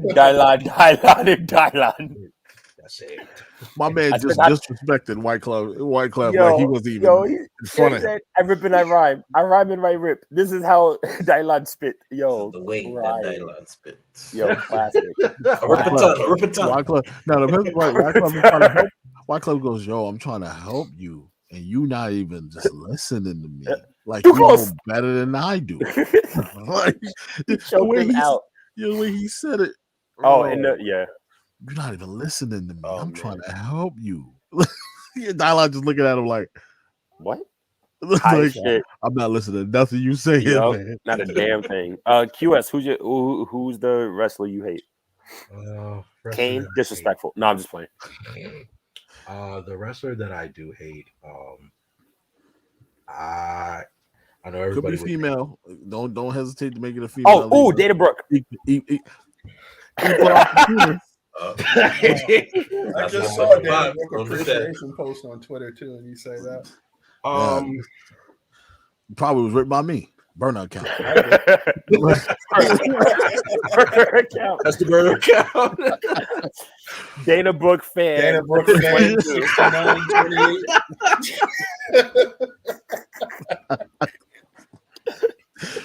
Oh man, let me check my bots. Make sure they're doing their job. Oh my god. Well, obviously, Oh, I'd shit. say the wrestler that I do hate. I say the current wrestlers that I hate in the current era is the Young Bucks. I hate the Young Bucks. Yeah, I know you do. Yeah, definitely. I can explain like reason why I hate the Bucks. I've always hated the Bucks because I've always found that they're too gimmicky. I get it. They're like trying to be like the new modern day version of the Rockers. But to me, I just don't like the whole super kick party. I hate it. I feel like they were like the forefronts of making the super kick almost Basic. basic. It's not. Yeah. It's not special anymore. Like when you're like watching a New Japan match and you're seeing like super kicks every single minute and second, it's just not. It's not the same. It don't hit the same for me at least.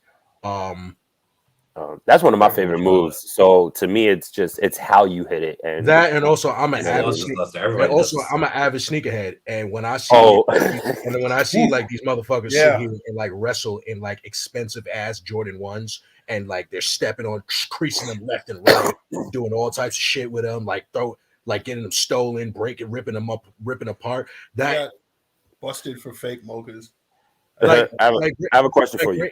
And granted, I know that they're rich and they got money to spend and shit. But it's just like, bro, like, can we like? And they're buying it well over the retail price. Oh, absolutely, because they're rich and they have the money. They can do whatever the fuck they want with it. I have a question for you then. Hold on, before we get to Stretch, I have one question for you. Did Shane McMahon also piss you off because of his sneaker game? No. Wrestling in the sneakers. Wasn't he wrestling in Jumpmans most of the time? Because a lot of times, he wrestled in Jordans. No, because a lot of or times, older. When he was older, at least he did. Because when he was really getting much older, like before, from what I remember, back in the day, I used to really see Shane. When he was wrestling in those sneakers, he'd be wrestling in like we saw it would just be like wrestling some regular sneakers and shit. But as he was getting older, but it's like even then, when it comes to him actually wrestling now, he's not. You don't see him actually like wrestling in like Jordan 1s. He actually just the most he'll do is he'll come out and do promos in them. He does the promos in the Jordan 1s. All right. Okay. And switch out. He either wrestles in the flights or he does wrestling in Jumpmans, just regular. Like, you know, I say like I'd say Shane and Cena are like the two that I'd say like maybe they have some little bit of reverence to the sneaker game. And I mean your tribal chief. There's a lot of people. Your tribal chief has a little bit of respect for the sneaker game. Edge probably bought them sneakers from Roman. But he probably did. Yo, Edge has, but what's cool with Edge is that Edge actually gets his Jordans cut. They get custom made. They're custom made. He has because I think he had the threes that he just wore on Miss TV. They were custom made threes that had the brood on the back. Oh, that's sick. Nobody noticed that. That was fire. Oh, that's sick. Edge is another one that I respect. When it comes to promos, he'll come out in a fresh pair of J's and keep it simple. Same thing with Roman. Yeah, he comes out of his slow 5-minute fucking walk. Whoa! You are not allowed to talk about his walk when your favorite wrestler came out in a 10-minute walk. That's perfectly fine. That's perfectly fine. When you learn from the original, you can't. No, you're right though. But you're right though. It's like right. That is it. Like, that rebuttal was quick. That's why I That is very interesting though. I notice he has taken a bit of like his opponents, bits of like his opponents, and just added it to his entrances and he's done nothing but excel at it. So he's just raised. All he did was just take off a fucking the cargo vest. He's still wrestling in his same gear. He's still wrestling in some fucking tactical. Love the personality. This is true. You can't deny that. He never really don't care. I mean, we know the head of the table theme is a Shield remix. We know this. With 042. Still got the fucking Shield glove. It's just a different color. Like, what the fuck is this? Damn, you're gonna make me listen to that now.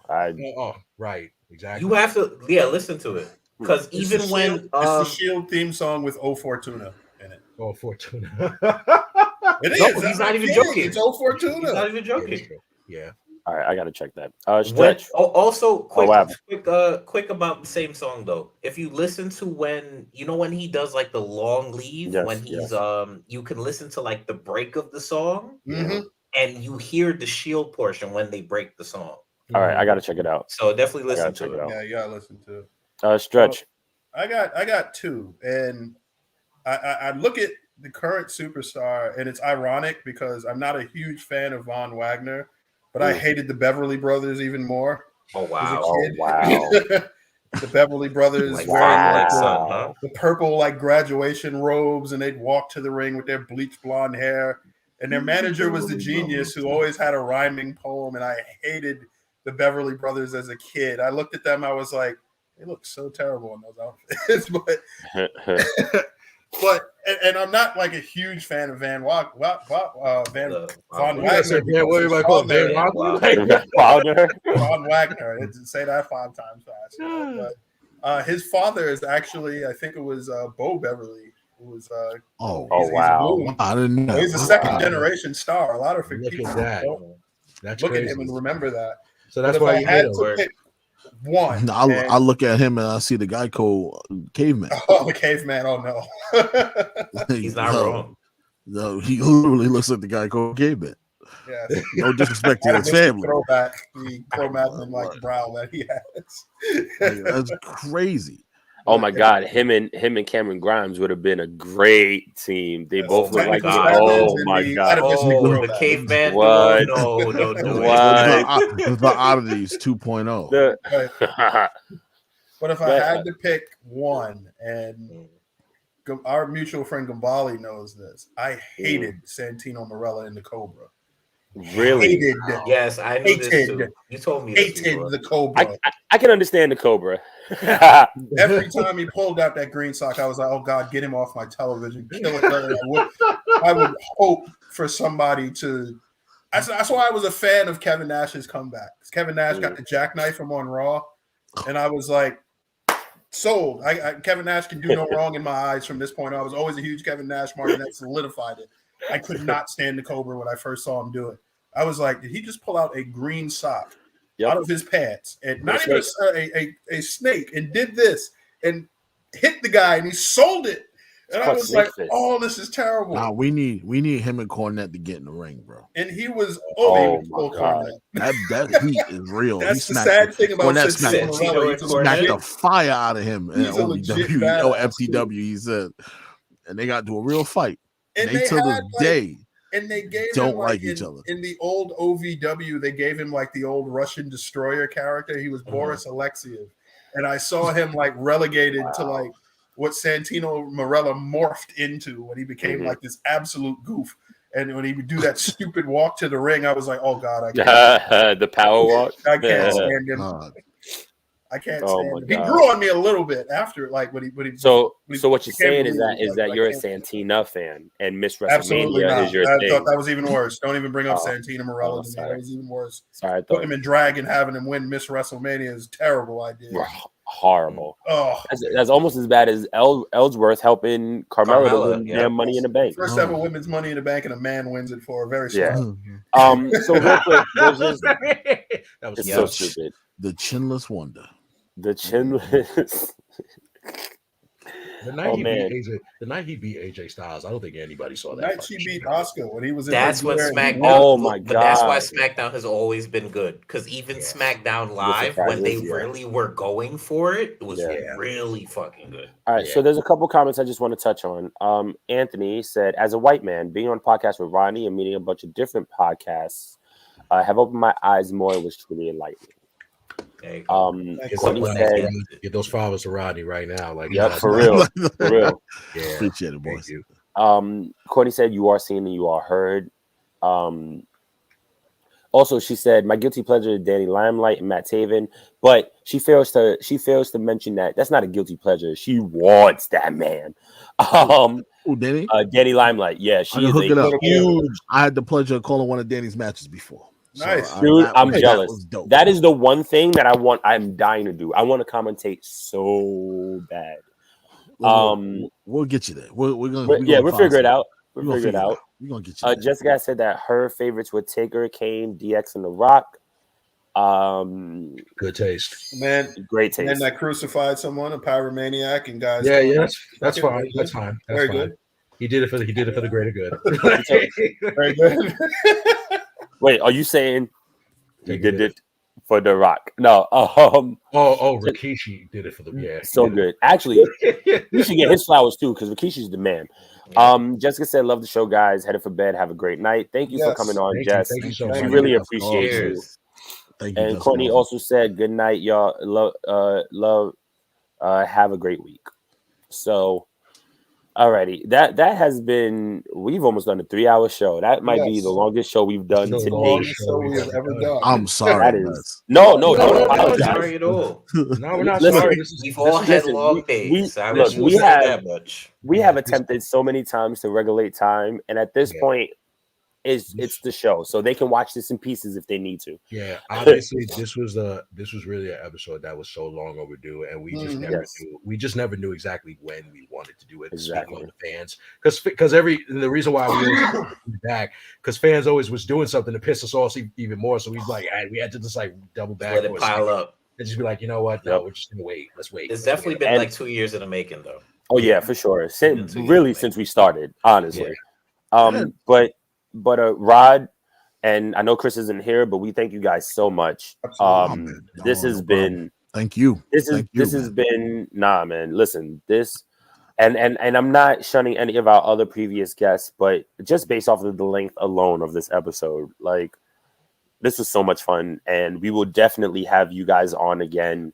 I'll let you know my idea probably tomorrow after I get some rest. No doubt. I'll let you know because we're gonna do something big. Brother. I'm trying to do something big, so I'll let you know. Let's collabo, man. Like, listen, we all family here in the podcast world, and especially in the wrestling podcast world. And you already know what time I'm on. Listen, we gotta support each other. We gotta go out there and support each other as young black kings out here in this world. And a lot of people not gonna do it. We gotta do it for us. We gotta do it for each other. Not shunning nobody out. I'm not trying to single nobody out. Nope. What I'm saying is, I'm making it a point to make us important. Yep, that's what we need to do. Because everybody else getting theirs, we need to get ours too.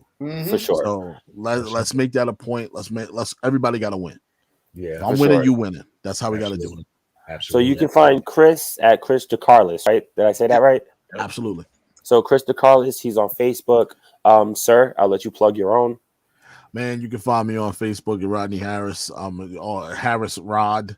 The way Facebook is algorithm's all messed up. But I'm more active on Twitter at Rodney Harris 95. You can also find me. That's my Instagram name right now. It's okay. Oh, my fault. That's my Instagram right there. Rod Banks. You can pop right up. And also follow the podcast, guys. Behind the Barricade. We're on Twitter now. We're on Instagram. We're on Facebook. We're on YouTube. You can listen to the shows on Podbean, Spotify. You can even go back and watch us live. We're live every Monday from 6 to 8. And Thursday for Andrew's Hot Takes from 7 to 9. Wait, so you did it? You did what I sent you? Yeah, so Buzzsprout, we're working on Buzzsprout as we speak. Okay, cool. We're just trying to get the financial situation down, and we got to figure all that out. But understandable. I say, hey, I got one podcast host. Why can't I have another one? No, man, let's do it. Let's do it. We're all gonna be on. Gentlemen, let's do this.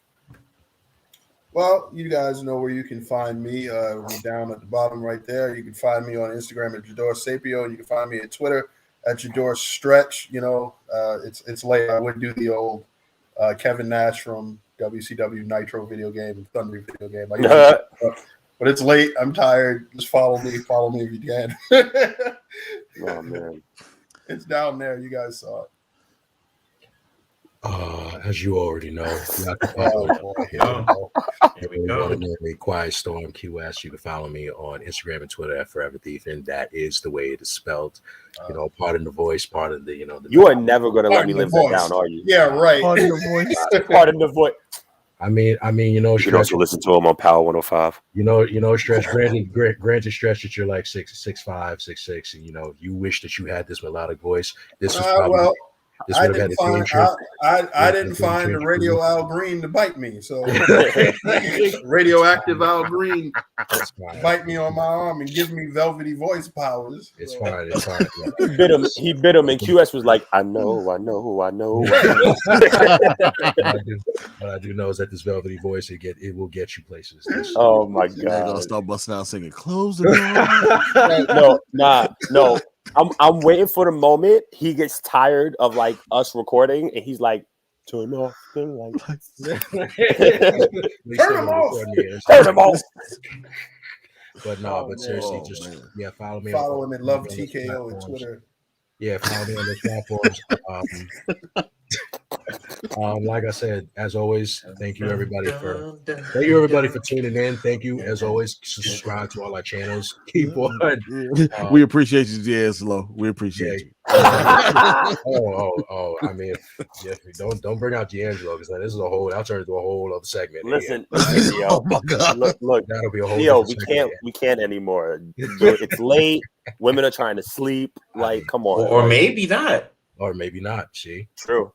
All right, fine. It's late. Men are trying to sleep. Men are trying to sleep. For all women, all bad decisions.